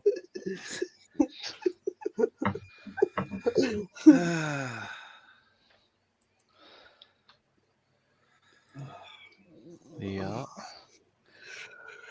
No, when you guys said Dig Dug earlier, I just about died. I can't find that game anywhere. Because for whatever stupid reason, that was the one game that I could play and never ever get tired of. Like I've wrapped. Oh, I love that game. Space Invaders was insane as soon as you got past a certain level, and Asteroids on the Atari was too simple, and you could actually wrap the game score around over and over and over again. Yeah. But for whatever reason, Dig Dug was just that was. Do you know where I can find that game? Because I can't find it anywhere. You'd have to sail the high seas, get yourself an emulator for Atari 2600, and then find one of the ROMs. That'd be about the Oh, only way. well, I thought someone would have it like online. Like some of the classic games online. You got a lot of the content that was put out for the Atari is either still protected under whoever owns Atari or is definitely protected under Because I the found likes of Activision. So Yeah. I could find asteroids and all that. I could find Pac-Man, but I can't find Dig Dug. yeah, I don't know that you'd ever. I don't know.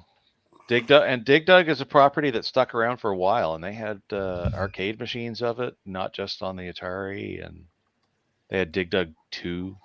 So unless it's a studio that just dies, it's difficult to find much in the way of what do they call that when something goes not open source, but when something goes it's like books when and movies when it's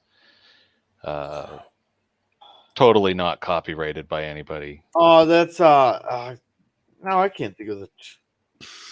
Yeah, I keep thinking open source too, but I know that's Yeah. not gonna work. Oh yeah.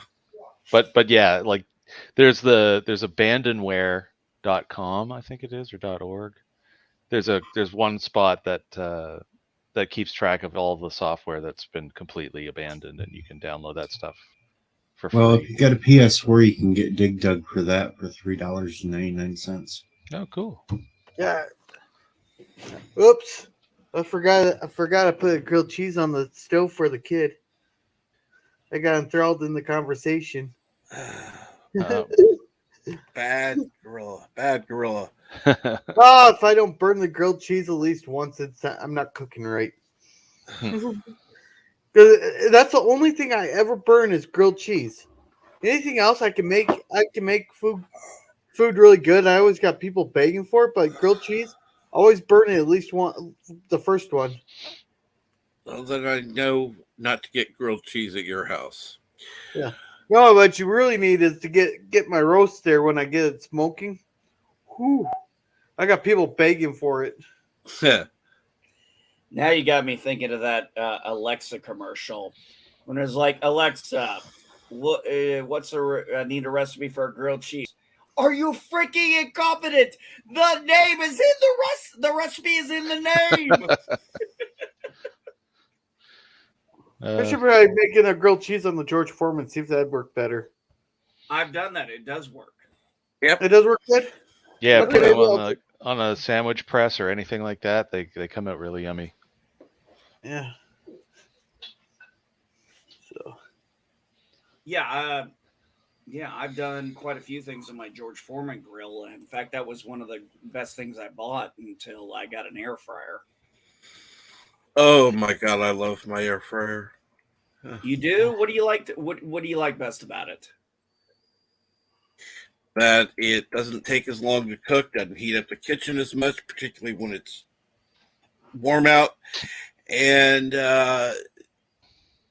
it tastes well baked. Oh, what you got? What model do you have? Oh Lord! Is it the well? Is it a sit still, or is it one of the ActiFryers that has the stir thing that goes around?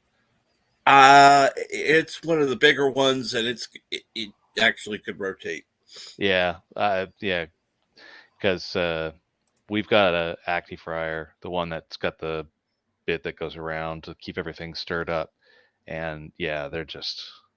I do not have one that does the stirring, and I had wanted a air fryer for a long time, but money wise, it's hard to sometimes justify, buying something you want versus something you need. So I was actually elated when my wife told me that our fryer broke, and she's like, "We need to get it replaced," and I was like, "Yes!" See, I want to try making chislets on an air fryer. See if they're just as good on that. I've done so many things with my air fryer. I put in and actually, if you look it up, you can find a particular product you're using and just type it in and type in air fryer, and it actually, people have tried this, and you'll be able to review, what temperature you need to do, how long it needs to be.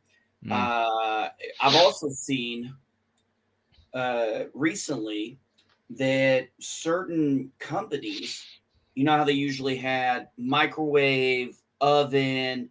Now I'm seeing some recipes where they're saying, oh, you got microwave, you got oven, you got air fryer.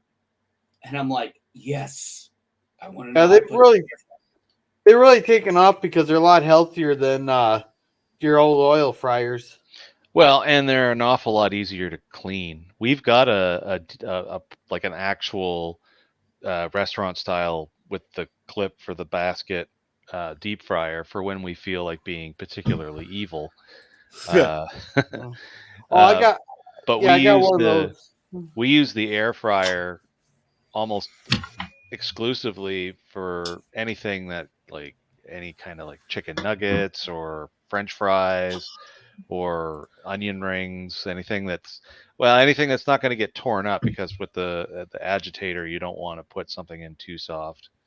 But yeah, I mean, what's you the don't cleanup want to put when you're done? or anything in there.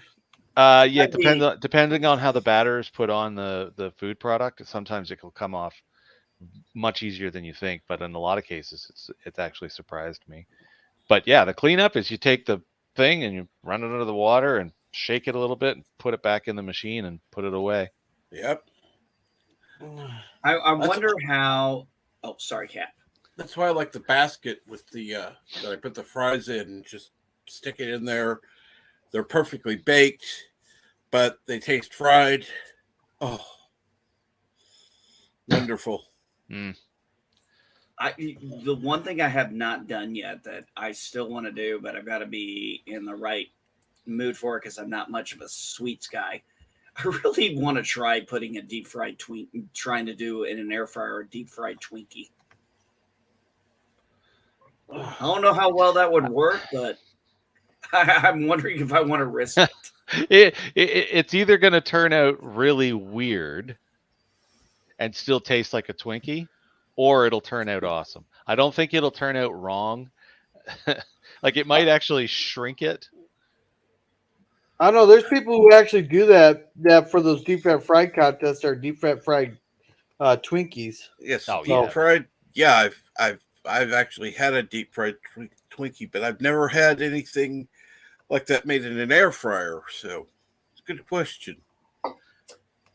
I made the very stupid mistake of trying to do deep fried Snickers. And I forgot one key thing. I didn't freeze the Snickers first. Yeah, that'll get you. So that was an epic fail. Yeah, that would be. Yeah, I started pulling those things out. I was like, what did I do wrong? And I was like, my wife was like, did you put them in the freezer? I was like, fuck. Where were you 10 minutes ago? I was in the room. You didn't ask me. That makes me wonder. You're my wife. You're supposed to tell me what to do. Yeah, but then you would have had to have waited at least an hour or more to make them. No, if I'd been smart, I would have waited till the next day so they'd had proper time to freeze. Exactly. No, if you were smart, you would have just ate the damn Snickers. Fair point. How do they do the deep fried butter? They must freeze that too. Must have to do. Yeah, it's frozen. Because I could make you deep fat fried ice cream if you wanted to. I know how to make that. Oh yeah, I've had that. I've had deep fried ice creams at all kinds of different restaurants and stuff. But yeah, well, deep fried butter. Yeah, I was in charge of the desserts there when I was working at the Mexican restaurant, so I got to make like the sopapillas and the deep fat fried ice creams and stuff. I used to go to a Mexican restaurant that was actually Mexican. Yeah, that's what this was. Their deep fried ice cream was to die for. Expensive as fuck, but damn, it was good. When I was in Tampa, Florida, working at Medill Air Force Base, there was this one Mexican restaurant, and the food was so damn good. And we'd always go as a family on Saturdays because they always had a mariachi there. And every time I always tip the guy because I was just like, damn, dude, I don't understand a damn thing you're saying, but it sounds good and you're playing awesome.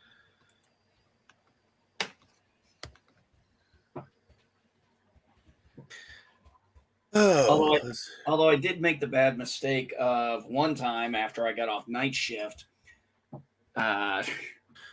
or no, it was a weekend. I was on night shift, so I got up in the evening, and my first meal was going there to the Mexican restaurant on an empty stomach. Let's just say that did not go too well. I think we got about halfway from the restaurant to the base, and I was like, "You got to pull over at a gas station now." And she's like, "Are you serious?" I'm like, "Yes, I'm serious. I gotta go now. No, God damn it, no!" There was a. Hey, Cam. Go ahead. I'm sorry. No, that's all right. Of all the places as far away from Mexico as you can get on this side of the planet, way up here in old Canada, we actually had a genuine Mexican restaurant here that it was good, but man, it's like eating the KFC. It takes care of your after visits. You will forgive me. I forget you're from Canada. Mm-hmm. You don't have the accent. No, it's A. Where's your A? It's a yeah. I don't know. Sometimes it shows up out of the blue, and my wife makes fun of me. Well, she grew up really close to the Maine, the New Brunswick Maine border, so she had a lot more American influence, and both her parents were teachers, so she also had proper English influence. So when I start getting all slack, yeah, she starts making fun of me, but that's okay. I like that. Oh, trust me, Captain Trek has no problem correcting me on how bad my grammar is because of the way I talk about things. Because you'll hear me say, because my home state is Illinois, but every now and again I'll say Illinois. I'll call where he lives. I'll call where he lives Missouri or Misery. Misery, I will accept. Well, the one little thing that I've picked up on, and I haven't still figured out exactly what 4 or 5 states this happens in, is there's a bunch of people, and I don't know if it's like a Tennessee, Georgia thing, but between Lore and what's his face there, Salty? No, someone who's not part of this community on YouTube, Donut Operator. Oh, I know he's from Georgia, so that's why I kind of lean towards it being like a northern Georgia thing. They can't say shield, field, or anything with the "eld" at the end. It comes out "eld."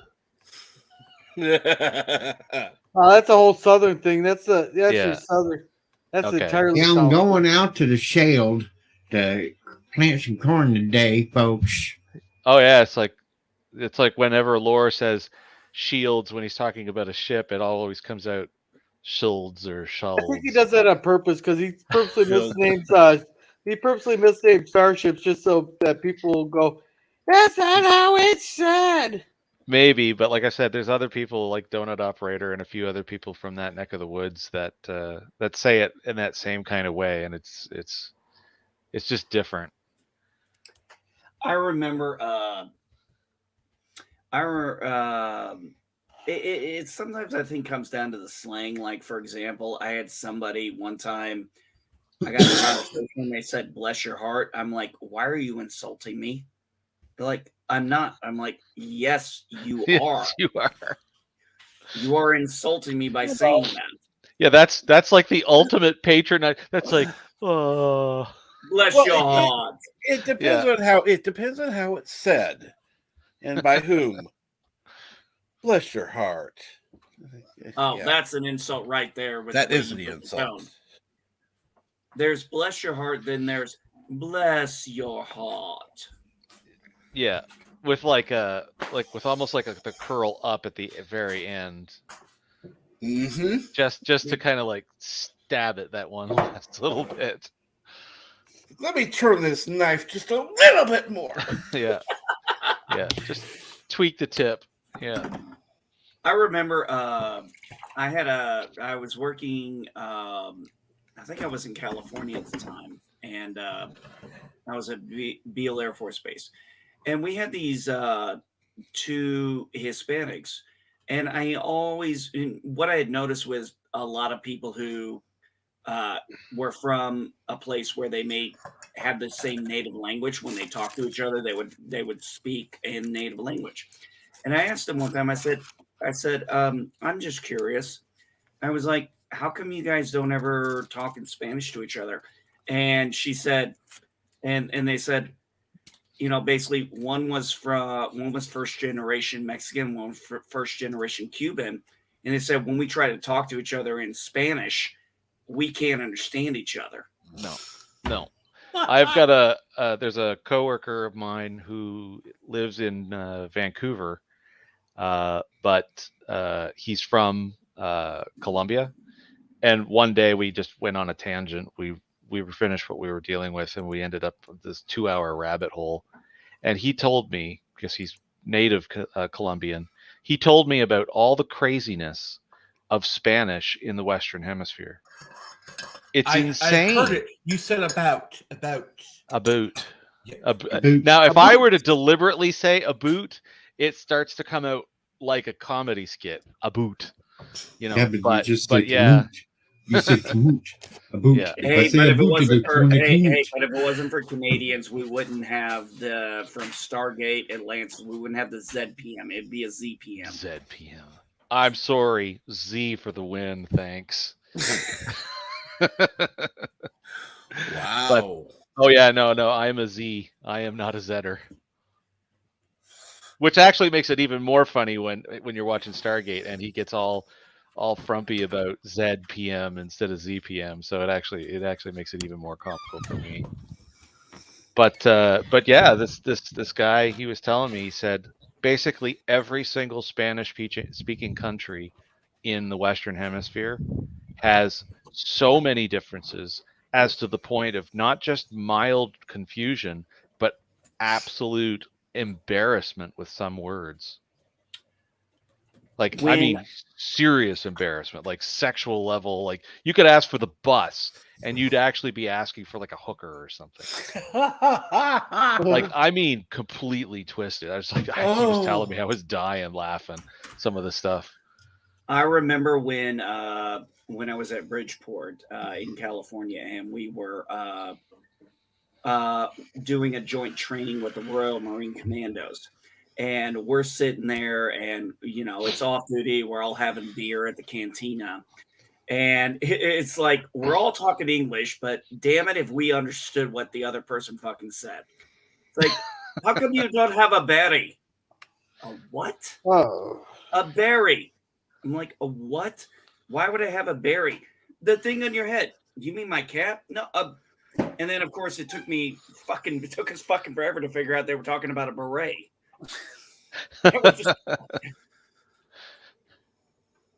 And they didn't understand the term K-bar for a knife. They was just, different culture. I mean, we were speaking the same language, and it's just like, I have no fucking idea what you're talking about. Well, I got curious one day, and I was looking it up, and there's something like 50 or 60 different distinct regionalisms within the UK alone. So good luck. Like, that's why when they say Oh, he has like they can tell like where someone's from just by their accent because they'll say, Oh yeah, "It yeah, sounded like it was from Yorkshire." yeah. Are you like they could tell the difference between East London and Geordie, and you're from Wales, or you're well, Scotland's a little more obvious, but or you're from Newcastle. Like every city seems to basically have its own little thing. Uh, and if it wasn't for all the Brits and Scots I listen to on YouTube, yeah, if you just casually stumble onto someone's channel and their accent's too thick, you'd be in trouble. And then there's just the slang, like they say weird things like "do the washing up," so clean the dishes or whatever, or they don't say "I'm going to the hospital." They say "I'm going to hospital." I think the one that I still Mhm. have not figured out is I still don't understand drinking the piss. Taking the piss? No, drinking the piss. Or Taking the drinking piss. I've And never I've heard been like, anyone I say that still one don't. before. I have Yeah, I have. It's like, are you never heard drinking that the one. piss? Which I think translates to, are you nuts or crazy? But I've never looked it up. But it was just one of those things. And then I've said things from my Midwestern and my Southern times and being all around. And then when you're with people who are from a different culture and you start talking your casual slang, you don't think anything of it, and you see that look on their face, that deer in the headlight look, and it's the same for us when they do it. It's just kind of like, I have no idea. I understood every word you said. I have no idea what you meant by it.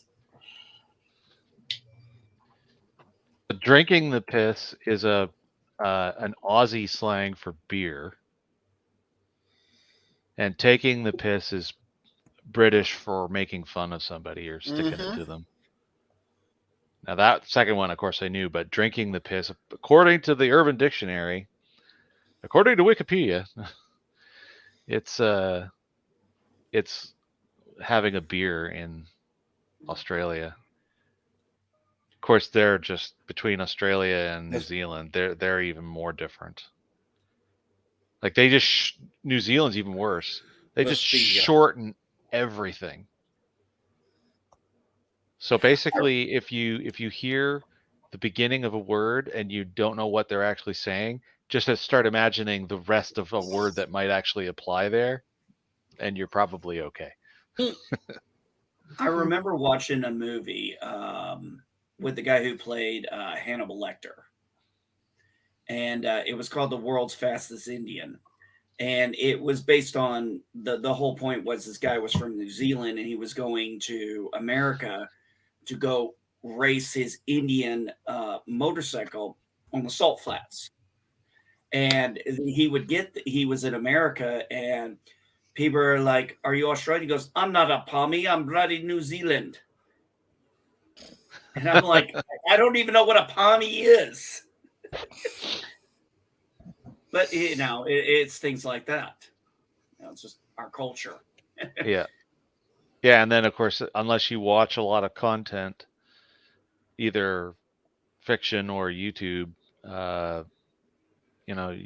good luck,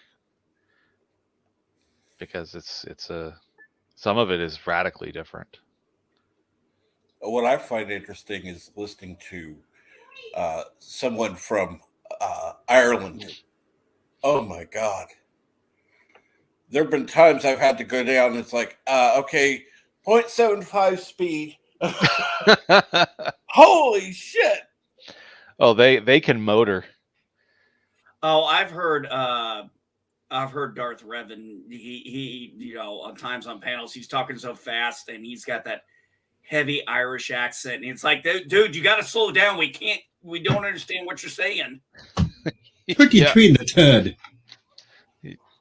It's like if you ever watch any of Count Dankula's earlier content that he used to produce, it was kind of like that,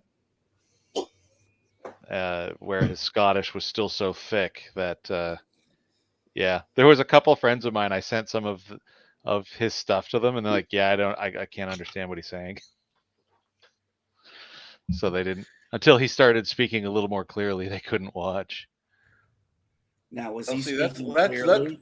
one of the things, I would go to, like I said, 0.75 speed. It's like, okay, now I can understand a little bit better. It's like, oh dear God. There have been a couple of YouTubers I've had to speed up Bird sometimes. It's like 1.25 speed.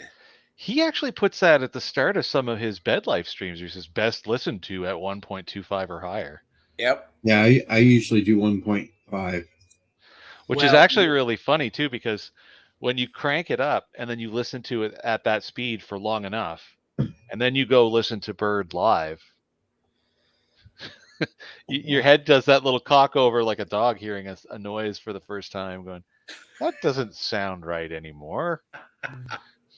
Hey, Jason, I got a quick question for you on Minecraft here. Sure. What's the mushrooms used for? You can make if you get the two different types, and then you make a bowl, you can make mushroom soup or stew, whatever it's called. Okay, so useless. Sort of, yeah. Alrighty. I find it interesting that people like Bird being in the 5 boroughs can tell what city somebody's from their accent. Like, if you're from Brooklyn or you're from Queens, the accents are so different. Yeah, see, I would generalize and just figure New York for most people, but say like Mamo Pray, like that I know is like a consummate, like that's a Queens accent, as opposed to say someone from the Bronx. But it's crazy to think that I don't know. I guess it's just from growing up in small towns and cities, and basically having to travel anywhere to go anywhere interesting. I find it so weird that people can be so stationary, especially in, say, New York, Metro New York in general, but New York even proper, that not only do they never leave, but they stay there for so long that it actually, you get these very small physical regions of dialect differences like that. Like that's wild to think that people can be that stationary like that. I mean, I know I'm not saying like everybody should travel everywhere, because it's not like everybody's got all the same amounts of money, but it's just strange. I'm not going to be going anywhere for a while here, so it's probably going to be till 2024. Put that there. Well, supposedly all of our restrictions end here in this province at midnight tonight. So with that, hopefully once Ottawa makes up their mind on travel frustration. I was talking about the price of gas. Oh, well, yeah. Price of gas. Holy crap. How much is it up there in Canada? Are you sitting down? Because we hit $7 a gallon earlier this week. Okay, good. He did put it in freedom units for me. No, I put it in volume, but I still use Canadian dollars because it only matters. But in the gallons, yeah. By the unit or liter? No, you guys measured by the liter, yeah. No, so actually, we're broken up here. Ask me how much I weigh. Pounds. Yeah. I can't tell you in kilograms. Ask me how tall I am. Not centimeters. I can tell you how tall I am in centimeters. Ask me what units I built my house with. Not centimeters and not meters either. But yet I could tell you how far it is in kilometers to go someplace. My car is my 0 to 60 is in kilometers. My range of my vehicle, kilometers, how many liters of gas I put in my car, volumes of liquid that I buy. Like if I were to buy pop, I'd buy the milliliter or buy the half liter or buy the liter. But yeah, we're defective up here as far as, and then the other one that's really funny. I know my outside temperatures. I know my temperatures as far as how comfortable it is outside in Celsius. I know my temperatures as far as how comfortable it is inside in Fahrenheit. I don't have a good answer for you. And unless it's changed with people that are a lot younger, that's basically right across the board up here, everywhere, where it's just a complete mishmash of the two sets of units. And my son's in college for construction, and I can tell you right now, there's no construction in Canada that's based on the metric system. Like, I remember back in school. Oh, sorry. Yeah, no, go ahead. I remember back in school when they tried to, at least when I went to school, they were trying to teach us how to convert, after we learned inches, feet, yards, miles, things like that. They wanted us to try and convert it into the metric system. And I'm just like confused. And I'm like, why? Well, other countries do this. I'm thinking, what the fuck do I care what other countries do? I'm not there. Resolute term. So you didn't have to go overseas when you were in the military, MB? What's that?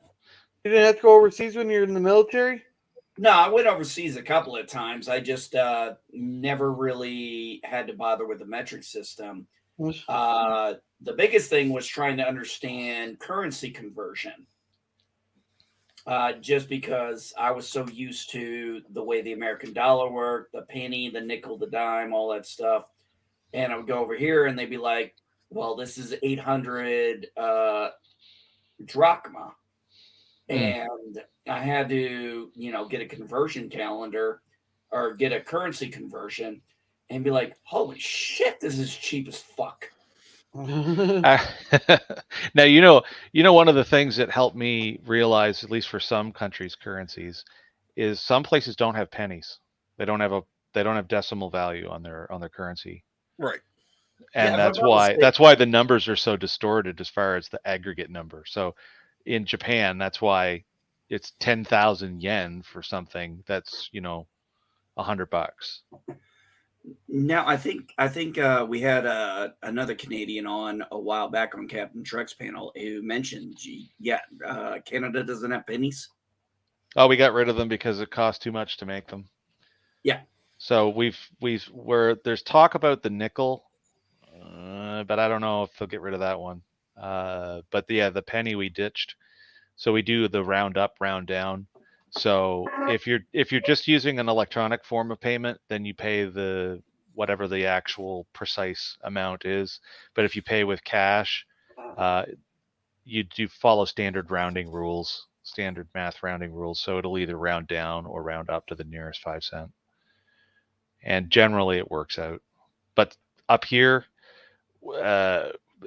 we have always been so much further ahead with electronic forms of payment than the US that most people just use cards anyway. I've started carrying cash around just to have as a backup over the last few years again, but it's either my bank card or my credit card. So, which are separate here. They're not, we don't have like a Visa debit card for everything up here, thankfully. Yeah, I think, every time I go to the gas station and I get my change, because I'll usually go to an ATM, grab some cash for the month because that's how I am. And it'll be change, and then I'll get the pennies, and I end up just dropping the pennies in a little penny tray that's there. Oh, the give and take. Yeah, the give and take. Yeah. Yeah. But I think one time Captain Trek and I were talking about this, and I think Captain Trek was kind of like, yeah, we should probably get rid of the penny and just, look, I'm all for rounding up or rounding down to the nearest 5. I mean, honestly, they, with the cost of both the penny and the nickel, they ought to get rid of both, but definitely the penny. Penny costs over 2 times as much to make. And that's really funny considering that neither country actually were making, well, Canada past tense, but the US currently, neither country were making pennies in copper since, I don't know what, the 70s? No, I think in America I think it happens sooner than that, but I'd have to look it up. But yeah, so it's not made out of copper, obviously. Yeah. It's nickel plated, I believe. What is it? Is something dumb It's copper and underneath? zinc. It's copper outer, zinc inside. Yeah, Yep. that's what it is. Yeah. There you go. Thank you. There's still copper, but it's a mixture. And It's just yeah. it's like a wash on it too. It's almost like it's like that same kind of copper wash they put on 22 Rimfire, so that it's like not the lead color anymore. So Jason, I gotta ask, what's your collection back there on your on the bookshelf? on the shelf?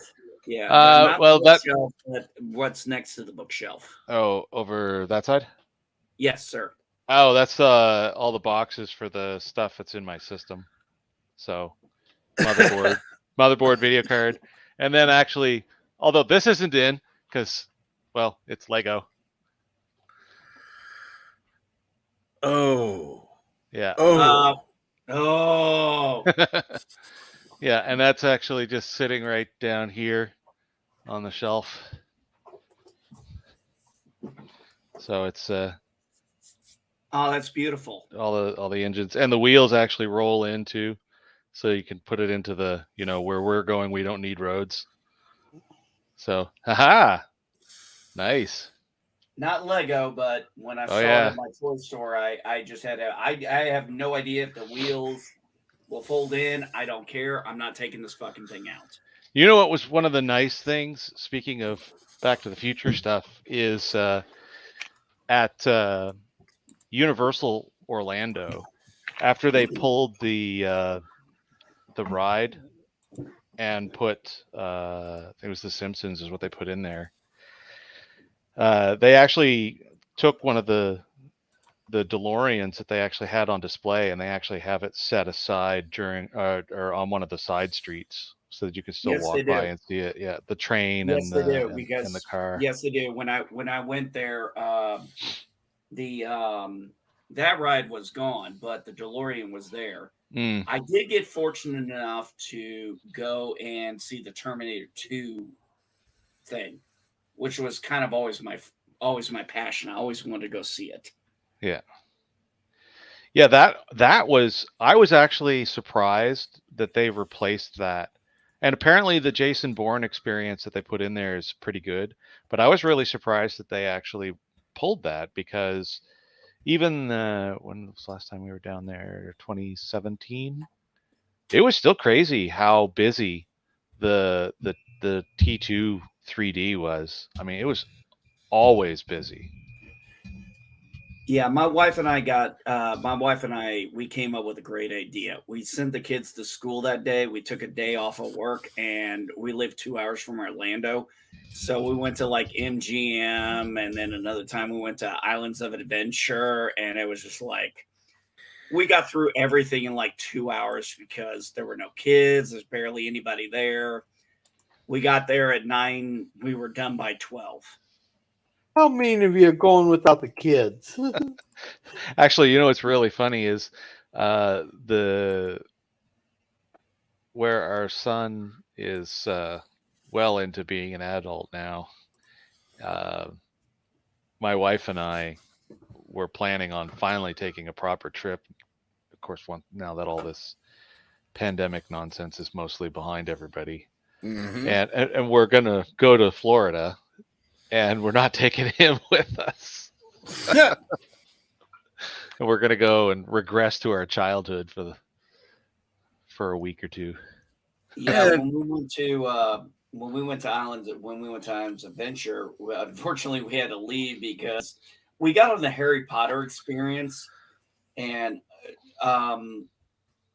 my wife's vertigo was so screwed after that. The one in the castle? Yes. Oh, well, that one's kind of crazy. Like, I don't usually get any kind of motion sickness, even on that one. But I can say from the couple times I've been on that, whew, if you're predisposed, man, you're gonna have a bad go. Oh yeah, my wife, she was like, "We have to go. I'm done. I can't do anymore." And I was like, "What happened?" She goes, "That ride fucked me up." Yeah, because that one, they really move you around. I think they even hang you down, like facing down some for some of it. I enjoyed being able to get to do the ET experience as well. That I wanted to do. I hope if they keep that, I hope they go in and clean it up, because man, that thing was like I said, last time we were down there was in 17, and that is getting really, really worn down. Really? Yeah, it's well, I think it's been there. It's got to have been there at least 20 years now, maybe even 30.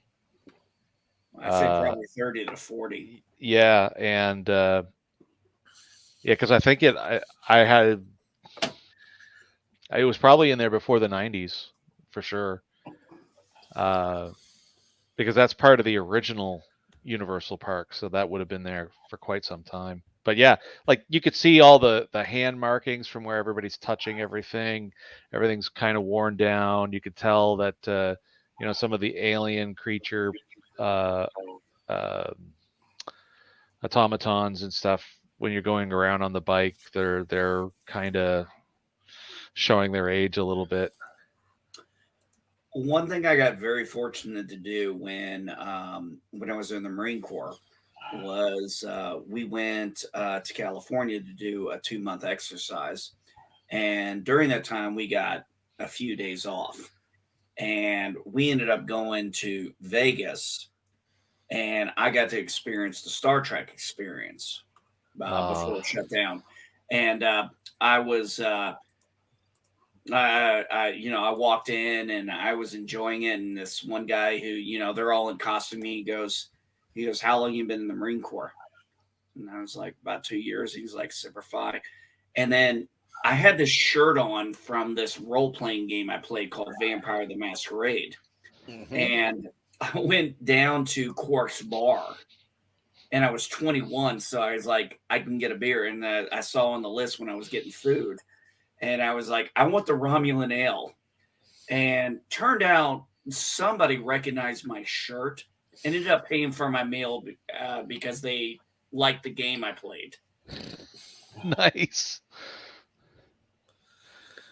Yeah, that's something I kind of wish I would have been able to go to. But they closed that, like 10 years ago or something like that? Oh, yeah, I think so. I don't remember. This was all the way back in when I went there. It was, I don't know, 2002, 2003. That was a long time ago. And good morning, Baron Armin Tag. I need to talk to you sometime. How are you this morning? By the way, Cap, I haven't said it yet. Congrats on the 660. Now we just need to get you that 666. Oh, Cap, we're still set for 2 o'clock today, right? Yep. Yeah, we're same time zone, so I don't have to remember that. Yeah, it's been closed for 14 years or 13 years, something like that. Yeah. Yeah.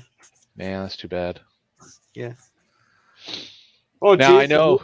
What's that? Oh, keep going. I thought you were done.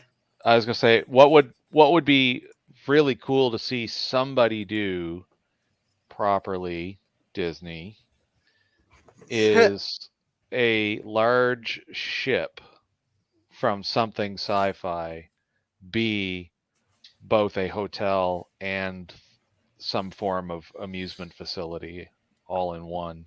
Oh, yeah. It would. Wow. There had actually been talk of doing a Star Trek ship in Vegas multiple times, apparently. Yeah. And it just never, unfortunately, it just never materialized. But I had, when we heard about Galaxy's, whatever it is, ship thing, what do they call that? That Disney Star Wars experience. Galaxies? Yeah, I forget what it's called, but that ship hotel thing that they did in Disney, Galaxy's Edge, is apparently just a travesty. Cheaply built, and yet they charge, it's like $7,000 US for 2 people for 2 days or something ridiculous like that. And it's just no. Like When I considering, went- oh, sorry. I said considering when you go to Vegas, which I did finally get to go before the pandemic happened, and you're walking around and you're seeing these hotels and how absolutely outrageous these places are, especially the ones that are reproductions of things from around the world, like the Venetian. Mm-hmm. And you can get in and out of these places and just walk around in them and see everything. And there's no entrance fee or anything like that. And they look good and they're taken care of. I know they're subsidized by gambling to a certain extent, but this stuff is not cheap. But yet Disney, Disney's making hella money off everything that they pull in, and yet they pull this stunt with that cheap hotels experience thing that they've got going on. I'm like, no, try harder, please. Well, they can get away with it because they're Disney. Yeah. Well, I thought it was funny. I lost my train of thought. Never mind. Oh, the thing is, given the right accessories, I could do a better hotel room than Disney has done. Yeah. Well, oh, that's what I was going to say. I remember when we went to Disney our first time from Tampa over to Disney, and we stayed in one of their hotels, and we did all the stuff we did, and I literally reflected back, and I was like, I could have just got a Motel 6 and saved myself about $2,000-$3,000. Oh, absolutely. The only reason to really stay at a like one of the Disney hotels is if you're like directly on the monorail system. Yeah. Yeah. So you have instant access to the parks. Other than that, fuck no. Yeah, no. We've too much. Yeah. We've cross-shopped Universal and Disney, and we've driven down to Florida twice, which is kind of crazy. It's like me driving from California to Florida. Basically. I wish I had that much vacation time. And we've flown down a couple times. The last time we went, we flew which of course my wife was like, okay, no, this is the way to do this all the time. I enjoyed the drive. I like the drive, but you'd blow 6 days between the drive down and the drive back from way up here. So you spent more time driving than I had than I have in vacation time. Well, I've also worked for who I do for a very long time. So I've had a fair amount of vacation for a while. So yeah. Well, I can think of so the company that you work for allows you to build up your vacation time, rather than. I'm not saying indefinitely. Just no, not across years. We have to burn it inside of each year, but we get right now. I have 6 weeks vacation. So, but I mean, within the year, you could either split it up or not. Yeah. So if anything that's quote unquote outrageous in length, like if you wanted a month off, you need to be sure you really want it, because you're going to have to ask, because taking off for a month, that's kind of a big deal. Yeah. Our guy does that, but everybody knows that he's gonna be gone for a month, and he flat out pretty much told him, I'm going whether I got the approval or not. So yeah, 2 weeks is whatever. 3 weeks, but 2 weeks is easy. And anybody because that's big vacations are typically 2 weeks long. You know, if you're gonna get spendy. So yeah, 2 weeks is whatever, as long as it doesn't conflict with my coworkers or any big projects that are ongoing. It's kind of whatever. But yeah, I mean, you burn 6 days driving. It definitely takes away from the time. So flying down was nice. But when we cross-shopped, staying at the resorts, even for Disney, the overall value is just not there compared to Universal.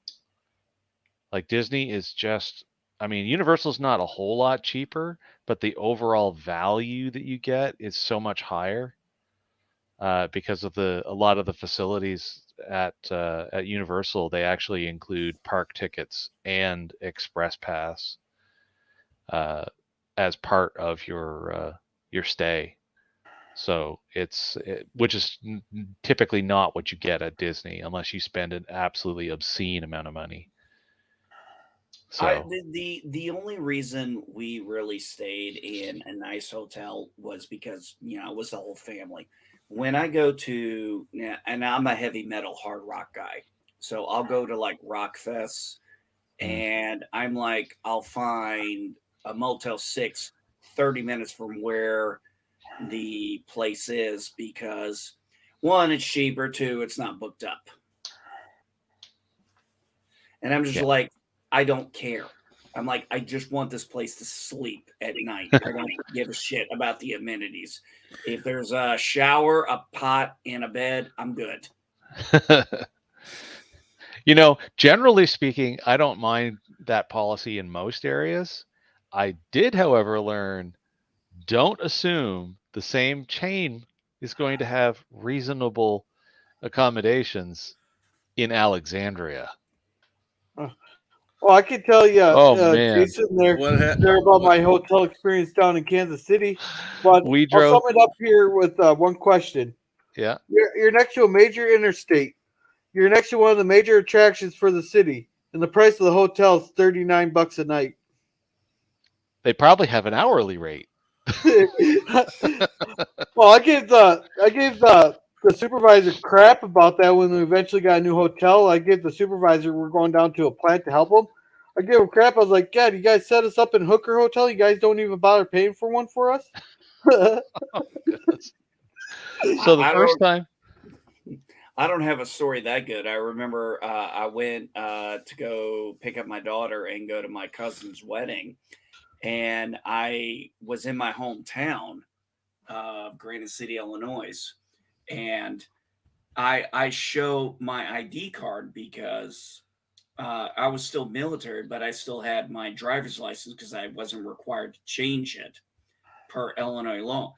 And they were like, oh, we charge residents, we charge people a $50 charge if they're from Illinois. I'm like, I don't live here. And they're like, well, your driver's license says this. I'm like, I'm military. I live in this state. And it was just like, you charge your own residents from your state an extra $50. Did they explain why they do that? Yes, because they said that we tend to trash the place. Oh, I'm wondering if they use that excuse for any renting and stuff. Now, I argued with the person about it, and I fought it, and I was like, "Look, I'm not paying you the extra $50. Here's my military ID. Here's my driver's license. You're gonna do the fee you agreed upon, or I'm finding another fucking hotel in my town." I said, "I know we're a small town, but I know where the other fucking hotels are." Yeah. So guess what? I got my room, and I didn't pay the extra $50 deposit. Well, there you go. No. What they tried to claim was it was a refundable deposit if I didn't destroy things. I'm like, that almost sounds people, but like you don't do it to people. I was like, I literally was like, wait a minute. Do you do this to Missouri residents? Because where my hometown is right on the border of Mississippi River next to St. Louis. And I'm like, do you do this to Missouri residents? No. Why are you doing it to your own residents who live here? But that refundable thing, that as an excuse, that sounds like one time we went to a hotel in the region here where they decided to have a mini bar that had no lock on it within all of the rooms. And they didn't say anything about being able to, or they didn't say anything about there being a hold charge put on your credit card. And this wasn't too long after my son was born, So we were, getting back into, trying to have, more flexible finances still yet.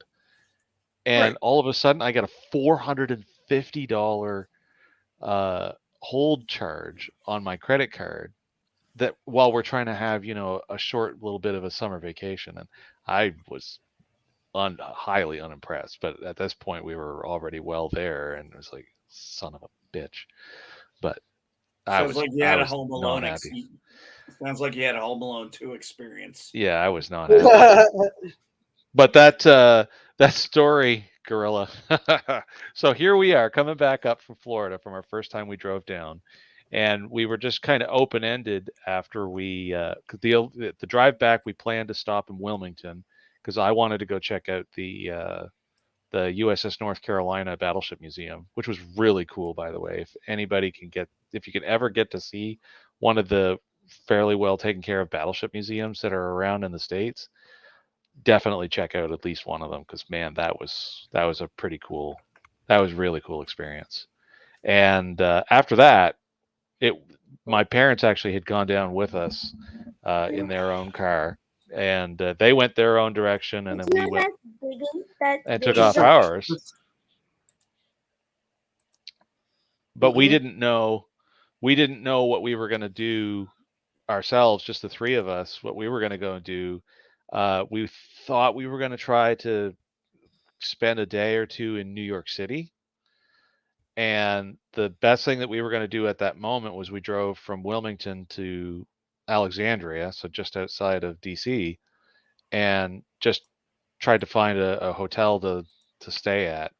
And I can't remember the chain, but it was one that we have. It's on both sides of the borders.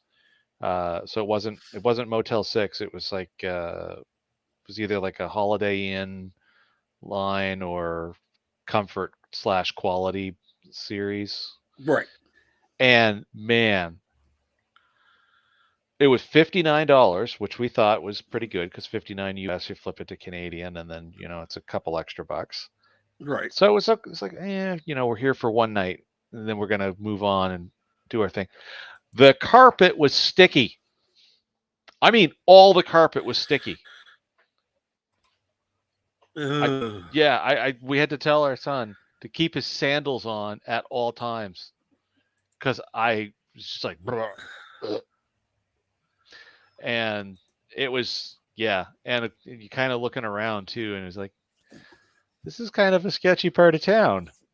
I don't know that I like this. With my foreign country license plates on my car, is my car going to be here when I come out in the morning? I had an issue when I was transferred from California to Florida, and we didn't schedule hotels at that time.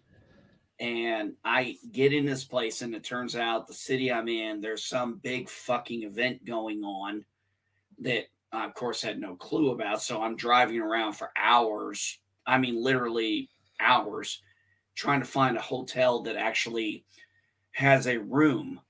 And I was like, I need 2 rooms, because at the time I had my 2 children. My wife was pregnant with our 3rd child. And we had my mother-in-law, my father-in-law, and my brother-in-law. And literally we finally find a hotel that will take us in. They're like, yeah, we got 2 rooms, but they're smoking rooms. And I'm like, okay, none of us smoke, so what do I care? We get in there, and I swear to God, and I've been a smoker in my life. I smoked a long time, cigarettes. We got in there, and I swear to God, the smell of tobacco was all over the goddamn place. Like they made no effort to clean it at all. Right. No. Yeah, exactly. And we were fucked. It was like 11 o'clock at night. My wife's 9 months pregnant. My kids are tired. My in-laws are tired. My brother-in-law is tired. And it's like, fuck it. We're going to have to suck it up. We all woke up the next morning hacking our goddamn brains out. It was just, they made no fucking effort to take care of that smell. It was just ridiculous.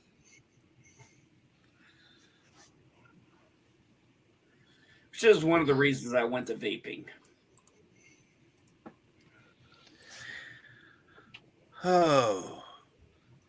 Yeah, it turned out there was some like basketball convention going on that was like really popular in the area. I can't even tell you the town or the state it was in. You just remember it was gross. Oh God, yes. I was like, I should have just drove another hour. Why are tacos better than Sloppy Joe's, Kronos? Hey, Bone. Soft shell tacos might be better than a Sloppy Joe, but hard shell tacos are just a meat explosion waiting to happen. Unfortunately. I mean, they taste fine. I don't mind the texture of hard shell tacos, but man, every time, first bite, everything goes everywhere. I saw something there. Try Sloppy Joe's on fries. Sloppy Joe fries. Ooh, that would be good. Yeah. That is good. Oh yeah. I had something that was really good there at the House of Comedy. It's called poutine. Yeah. Yeah, you know, Jason knows what it is. Of course. But I only want it like once a year. Oh, it'll kill you if you look at it wrong. Yeah. Cheese curds, gravy, fries, and then, frankly, at that point, almost whatever else you want to put on, just for fun. So damn good. We used to have this when I was at Beale Air Force Base, California. They had this thing called a mess.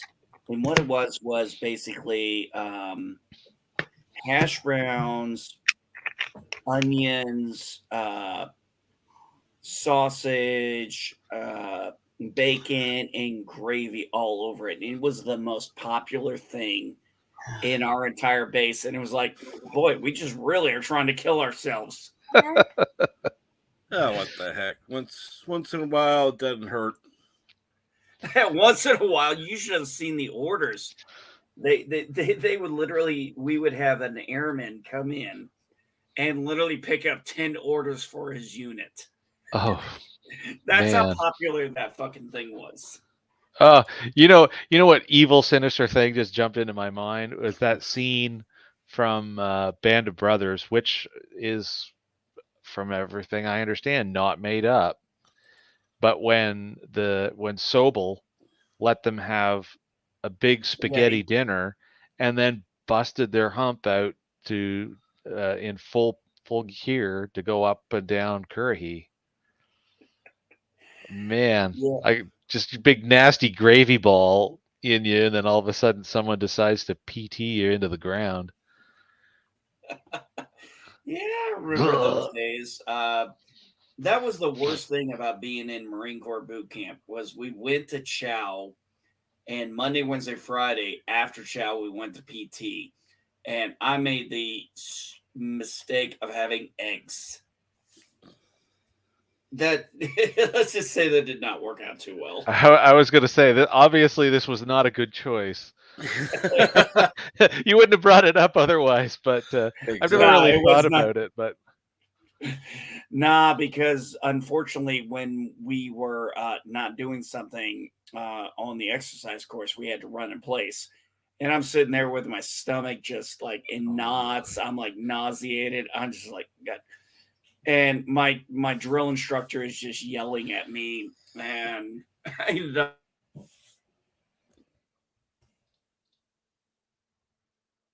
Oh, wow! Did you drop out, NB? Oh, sorry. I saw you. You recycled real quick. Oh yeah, you just all of a sudden it sounded like that dropout that you get when you're on a Zoom call, and I thought maybe your connection dropped for a second. It did. No, you just were talking and all of a sudden quiet, like just buffering or something. Yeah. Yeah, I remember when I was in high school working at McDonald's, and on the weekends I'd always volunteer to do the delivery because you'd always get a bunch of free food out of it as well, along with hours worked.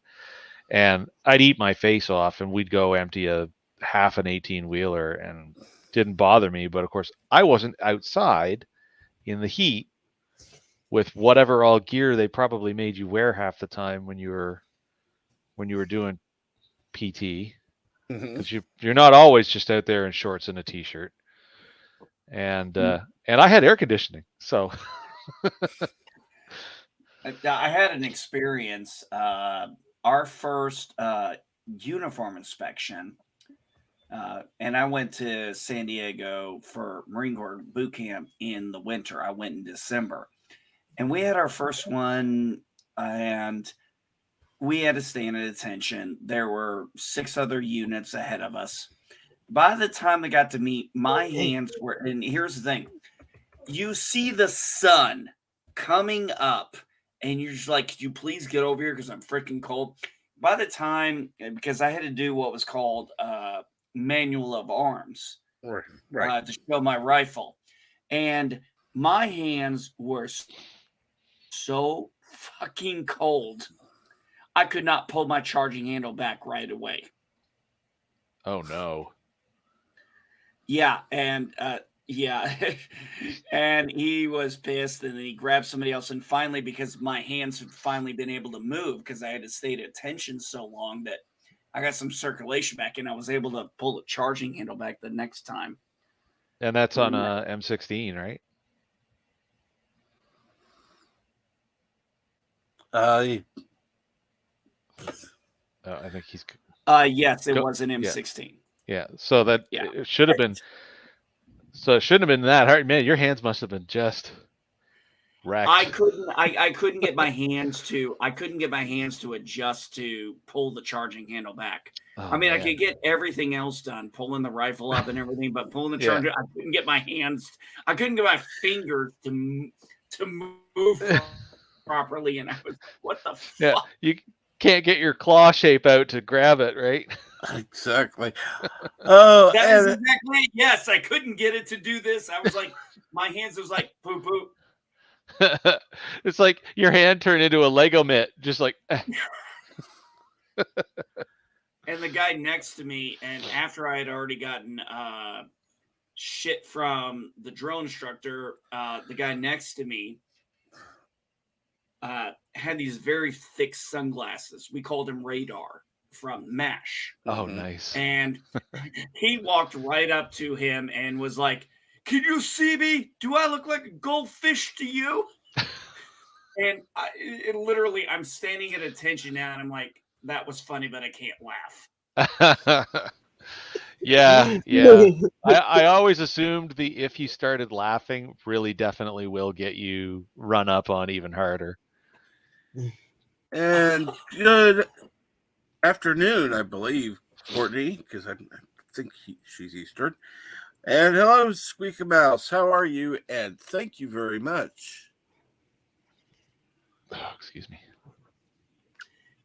So, do you have the hours count already basically covered? The hours. Cap? The hours. I'm in over 10,000. We're almost at 3. Oh, sweet. So you're just stuck on this stupid bubble with the 1,000 subscriber garbage. Right. Yeah. You know what's really bad too, to go back in time for when they made that change. When I had actually been tinkering with my other YouTube channel, when they pulled that stunt and they changed the requirements to 1,000 subs and whatever 10,000 hours or whatever it is that they want, man, that was that took the air right out of you. Like, especially where it was more of a tinker on the side with the potential for it to be a side hustle. Mm-hmm. And it's like, talk about a way to, well, I mean, maybe that was part of their goal too, was to shake off a bunch of the small producers, like really small producers. That, Right. Well, part of the problem is that YouTube, they're subsidized by Google because it doesn't really make that much money. So I'm guessing they're trying to switch it up to where Google or where YouTube actually becomes profitable. Yeah, I know. That's what they say. Yeah. I do know that it was true at that time that they were still not actually profitable as an individual business unit, but it's all just Google. So Exactly. they're fundamentally it's like a razors and blades thing. Like if YouTube isn't making money, it's like sort of whatever because Google's still They making want to own the space, is what it is. Yeah, exactly. What annoys me, and look, my channel's small. I'm never going to get monetized as far as I'm concerned, and I don't care, but that's irrelevant. When I do like certain videos, and when I do like my toys from my treasures from the toy store, the one I did on Voltron, the one I did on the classic Universal Monster movies, Universal Monster collection I had. Those will get like 1.6, 1.9. And I'm like, well, that's great. And then guess what there's a fucking ad, and I'm not getting any revenue from it. Oh, yeah. And but they're getting revenue from me. Yeah. I mean, they're getting revenue from us. I mean, Cap, I think you have, God, I've lost count of how many possible streams you've done that have been advertised. Oh, and yeah. It's like, you don't get a goddamn penny of it. No.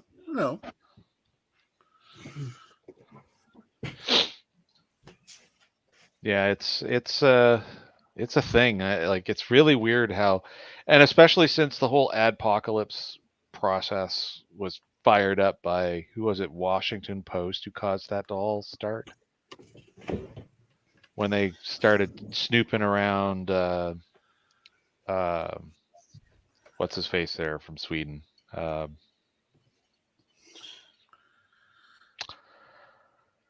The guy with 100 million subs there. You're talking about PewDiePie?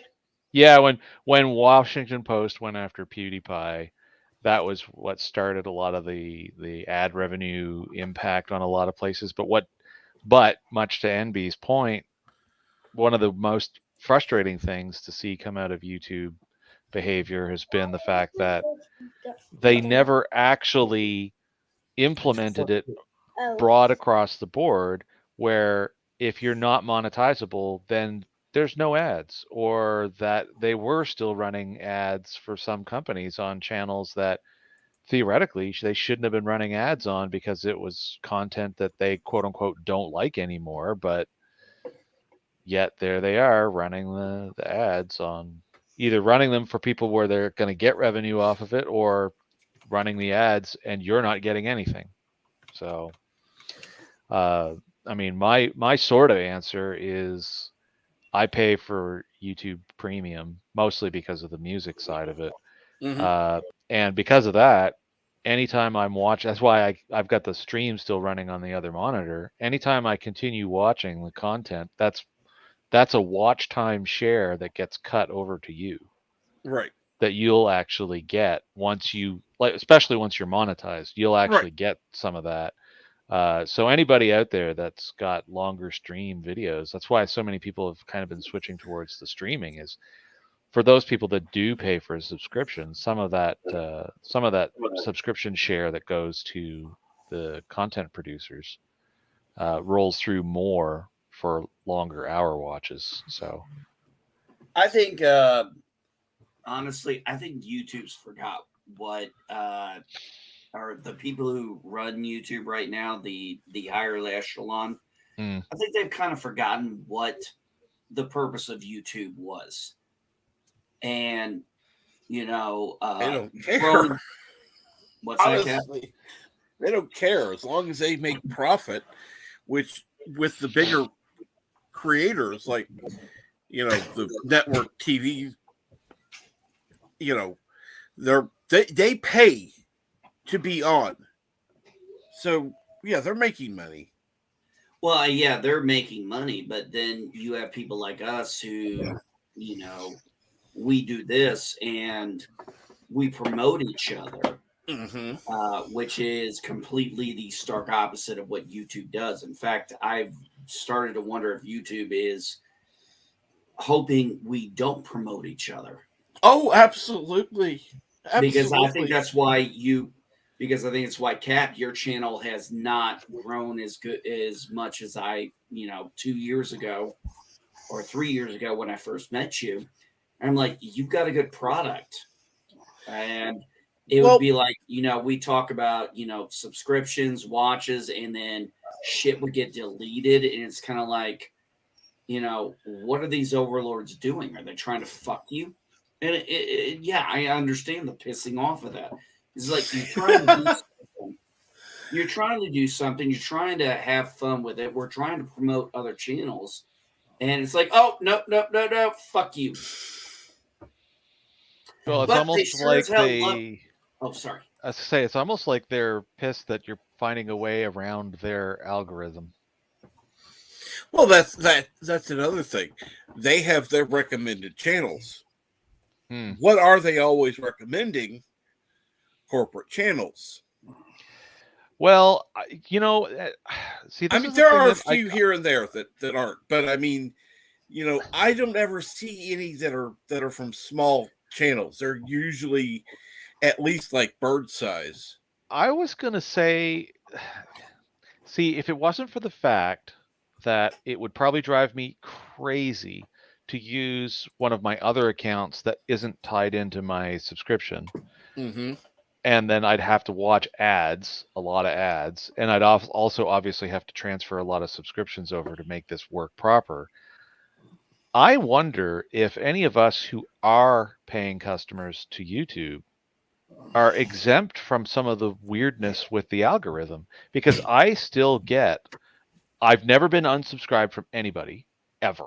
And I have some 500 channels subscribed to, because I don't watch network television. It's like all of my entertainment is either through YouTube or streaming outlets, whether it's Netflix or whether it's Curiosity Stream or Nebula or somebody like that. I do not watch network television. I don't have an active satellite dish or cable sub or anything. So that's why I've got so many channels subscribed. But maybe that breaks their algorithm. Maybe it isn't just because I pay. Maybe it's because I generally understand what it is they're up to and how to flex the system for me, that I've never really run into a lot of these issues where I get really whacked out things in my suggestions. Once in a while, a little bit of stuff will scrape through. If I go onto the main homepage or explore, then it's just like I might as well just like dump a garburator upside down. All the crap. Wait a minute. What, a garburator? What is a Gar garburator? a in-sync garbage disposal.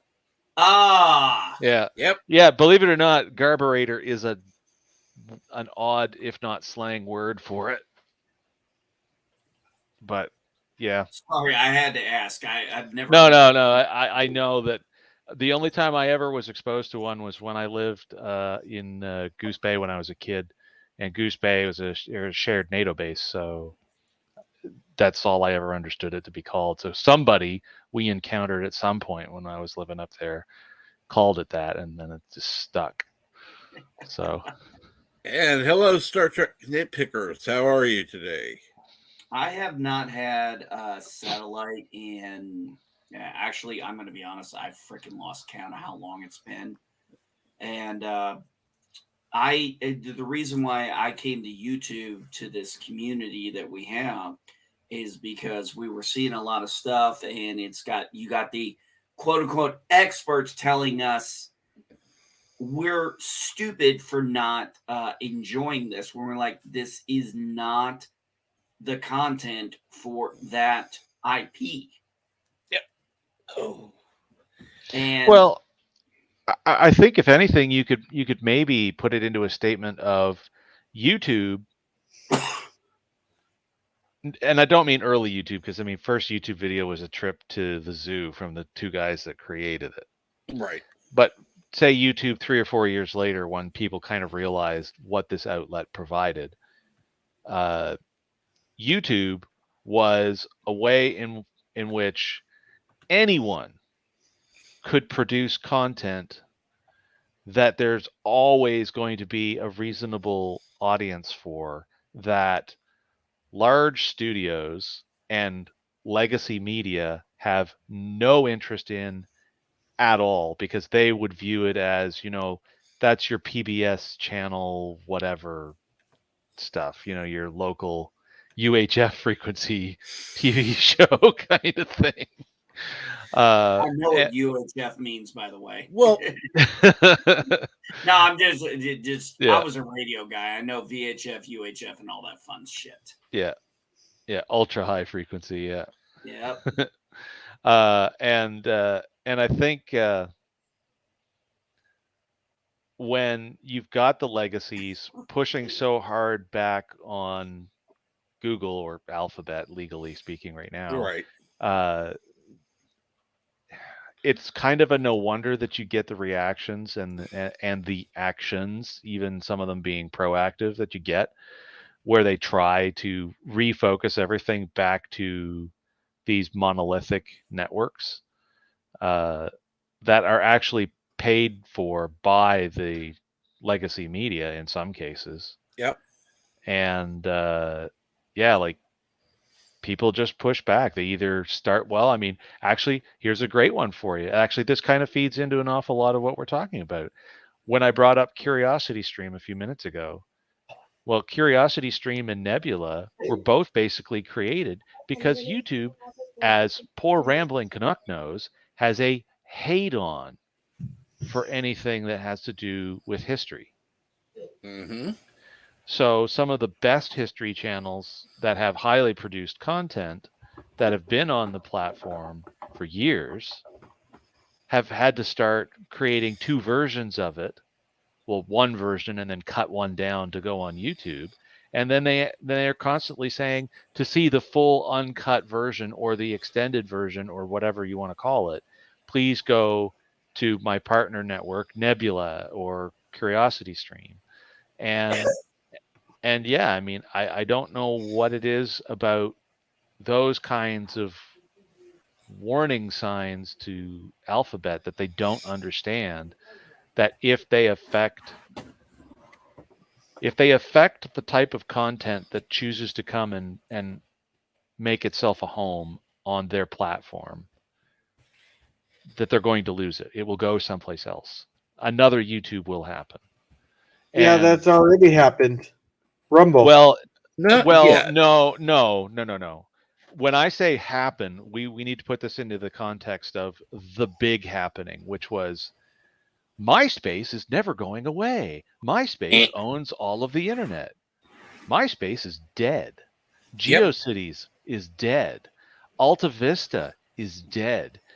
Yahoo hasn't provided actual search services in like 20 years. They piggyback off of other providers. Bing for the longest time. The bigger you are, the harder you fall isn't just some cute little euphemism. It's an absolute truism. And man, like it can just all of a sudden happen. And all it takes is the right kind of screw up and the right kind of alternative existing at the right time. And you can't control all those things. For all those people that think that, yeah, actually, here's a fun one for you. That you bring up Blockbuster. Why do you think Blockbuster actually died? This is sort of a trick question. Let's see. They had a chance to buy Netflix back when they were only a DVD service. There was no streaming at that time. No. You also had the Red Box and stuff. No. And keep going. No. They weren't. The short fact is they weren't able to learn that the times were changing. They were going away from VHS. They were going to DVD, but then streaming service. The whole getting a DVD in the mail. They did not like that. They didn't agree with it. They didn't think people would do that, and they were wrong. And they could have owned back when Blockbuster was billions and billions of dollars.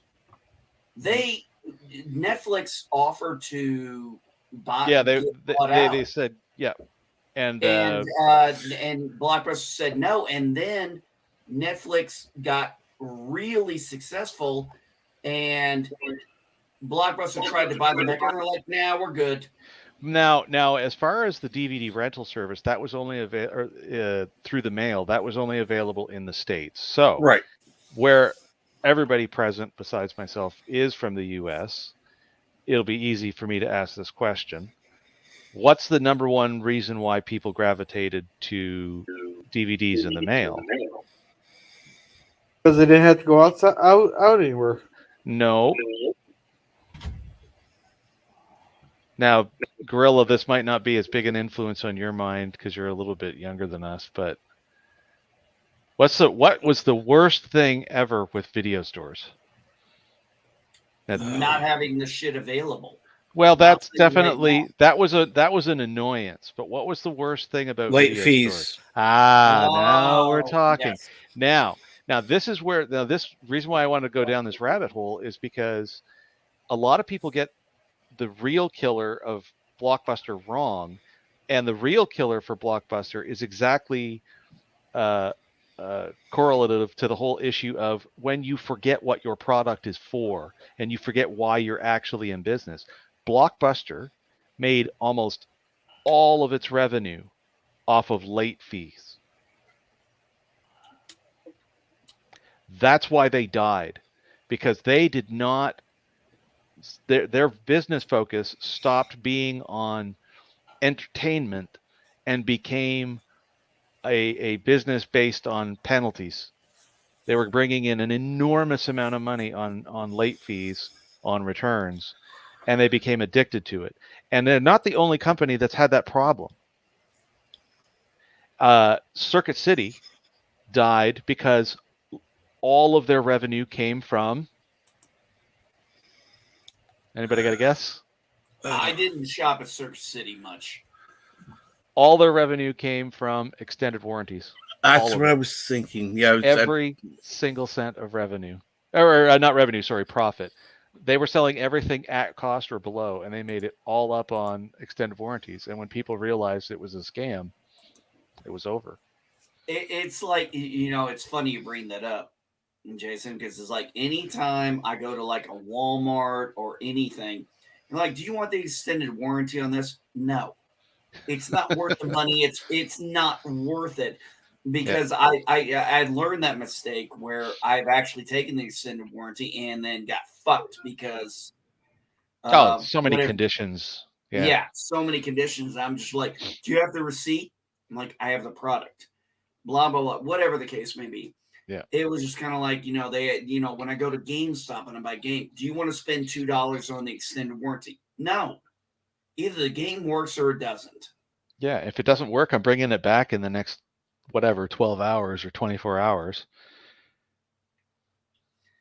Yeah, but they push that so hard now in America. I don't know how they do it in Canada. Yeah. Well, the easy answer as far as is it the same in Canada on a lot of stuff is always different money, different healthcare. That's about the only difference.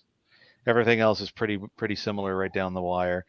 We've got a few protections on some things for consumer level things that you can't mark up the MSRP on cars, and gift cards can never expire, like little oddball things like that. So like we don't have the runaway problem with the price of brand new cars right now. We just don't have any to sell.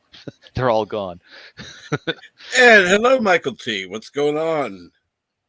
Yeah, I've honestly gotten to a point where I've stated I'll go in and I know I got stuff that's going to actually, they're going to ask me after the warranty, and I've just gone to the cashier and I'll be like, no, I don't want any warranty on anything that is in here. Don't ask me. Yeah. Oh yeah.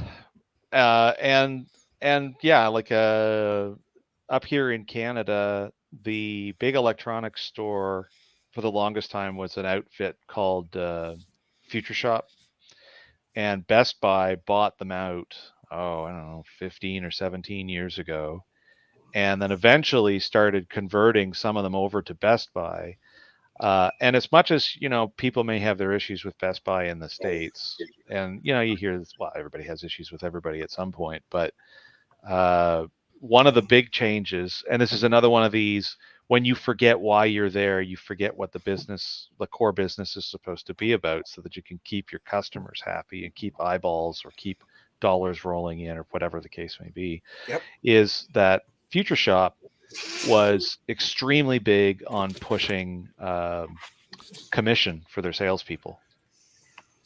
And Best Buy, at least in Canada, that is not part of the compensation package for people that work at Best Buy. There's no commission. And I could tell you, from watching our local Future Shop flip from Future Shop to Best Buy, it was you want to talk about a sea change. Like it was a major difference, because you'd have people actually wanting to help you, as opposed to someone trying to sell you up to the next whatever it is, and then really push extended warranties. Because I remember a few times going into Future Shop, and you're getting some slap back there, girl. Yeah, apparently my computer's plugged in, but apparently it has a low battery. Yeah. So the like the amount of push you get on extended warranties when someone's on commission is huge. But you go to Best Buy here, and then they'll ask you every time. It's just like Walmart, if it's the right product. Do you want an extended warranty? They'll just ask you once, you say no, and that's the end of it. They don't bother. They don't fight you. Well, so I don't mind that. Yeah, that's kind of the difference, because, like, for example, when I don't know how Claire's works, but my wife and my daughter were in the jewelry store at Claire's, and it was all this buy 3 get 3 free. My wife got 3 items. They were like, go pick 3 more. She's like, no. And they argued with her, like, I'm trying to save you money. She goes, I don't care. I just want these 3 items. I don't want to go look for 3 more items. And she had to actually argue with her. And she's like, are you going to, she's like, I'm trying to save you money. I'm like, and then literally I was literally just watching my wife, and I'm like, I'm just going to shut up and let her go. Because my wife was lit, and guess what? We left with those 3 items. Did we pay more? And we didn't get the 3 free shit, because it's kind of like, it's a real push. It's like, hey, you buy these 3 items, and I'm thinking, how marked up is this shit that you can do this? Yeah. Well, and the other thing that's kind of funny too is it makes you really wonder what's going on with the overall price model on some of this stuff. Because I think back to, you're making me think back to when I was at McDonald's working cash. And one of the things you picked up on quick was, if you don't get a combo and you only get 2 of the 3 items that are generally in a combo, you're going to pay more. But what if all you want is the sandwich and the drink? What if you don't want fries? What if you don't want the beverage because you're going to go hit the coffee shop down the street because you prefer their coffee or whatever? But there'd be so many times when you tell somebody, why don't you get the combo? And they say, well, I don't want the whatever. And I said, yeah, but you're going to save, like $1.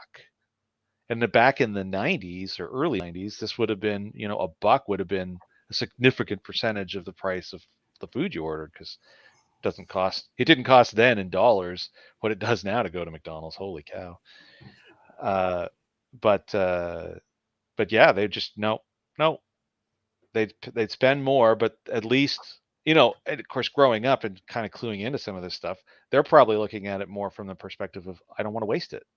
Why would I want to buy it and then not do anything with it? And I'm going to just chuck it.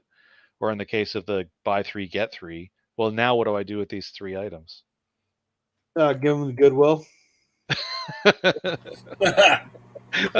Gorilla with the save. I like that. Yeah. Hey, give them to the neighbors or whatever.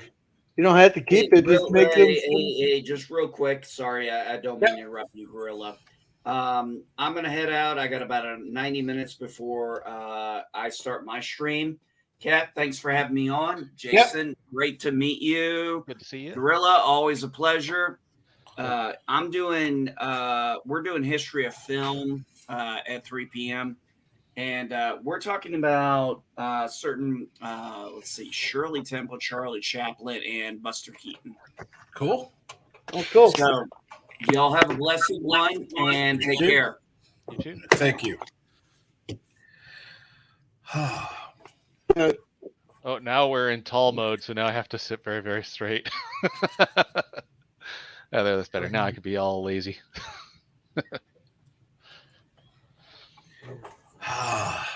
Actually, what's funny is sometimes when Salty and I are working on stuff on the Minecraft server and it's not on a stream, we'll use StreamYards because it's easier. He just likes using StreamYards to do it. And every now and then it'll end up in 2 verticals. And because he always has his camera offset, it's just like the back half of his head or something. Just off to the side. Well, it went straight when he fell asleep on the stream there. Oh man, I about died. I was laughing more at the chat than I did at him falling asleep. I was that stream. I was fast forwarding to catch up or something, and then all of a sudden, he's leaned over there, and it's just like everyone was quiet for a minute, and then all of a sudden, I saw his chest do the, and that's when I knew something was up, and I was like, oh man. And then whoever it was who Skype called him, that was just pure evil. I believe that was Bird. That was Bird. Because I laughed at him later, either later that day or the next day. We were talking, and I laughed and I said, "Man, you sat up like I've never seen anybody sit up." He said it scared the crap right out of him. Yep, that was Bird. He was. Well, we were sure what the hell happened until we started hearing the snoring. I was like, I was the first one to leave just because I was like, oh, I know you're tired, so I'll just let you go get some rest. Kind of like hinting at everybody else. Let's let him get some sleep. Yeah, I'm starting to think kind of like other funny little rules in life, like you'll never get out of Costco without spending at least $100. Anytime Salty says, "Okay, I'm wrapping it up," you've got between 20 and 40 more minutes worth of content. No, it depends on who. It depends on who's on, because some people will purposely start an argument there. They'll get him going, and then they'll be there 50 minutes because he has to sit there and argue with them. Yeah, no, that's pretty funny. Well, there's some people you gotta say bye to them as soon as you say hello, just so you can get out of there in 20 minutes. My sister's like one of those, and my aunt's like one of those. You gotta say bye as soon as you show up. Say hello because you want to get them off the phone or whatever in 20 minutes. Oh, but speaking of going, I probably ought to go ahead and wrap things up. First of all, we're going to be streaming later, and second of all, I need to get something to eat and take my medicine. Yeah, I was going to say. See you 2 o'clock there, Captain. Absolutely. You want to show up a little bit ahead of time then, so I'll have the link in the stream, or I'll have the link in the chat for you. Okay, no problem. I think Jason, you'd like the name of my stream for 2 o'clock. What is it? It's Gorilla's thoughts on. Oh, look, a squirrel. Yep. Yeah, I named. You'd like the name of my home I made in Minecraft there before a creeper blew up the sign. Yeah, it was Gorilla's little hidey hole from Boom Booms. Oh, and then it get blowed up. How appropriate. Yeah. Alrighty. No, thank you all for joining. Yeah, thanks for having me, Captain. You're more than welcome. Talk to you later, Jason. Yep. You have a good day. You too. And thank you again for watching. I will talk to y'all soon.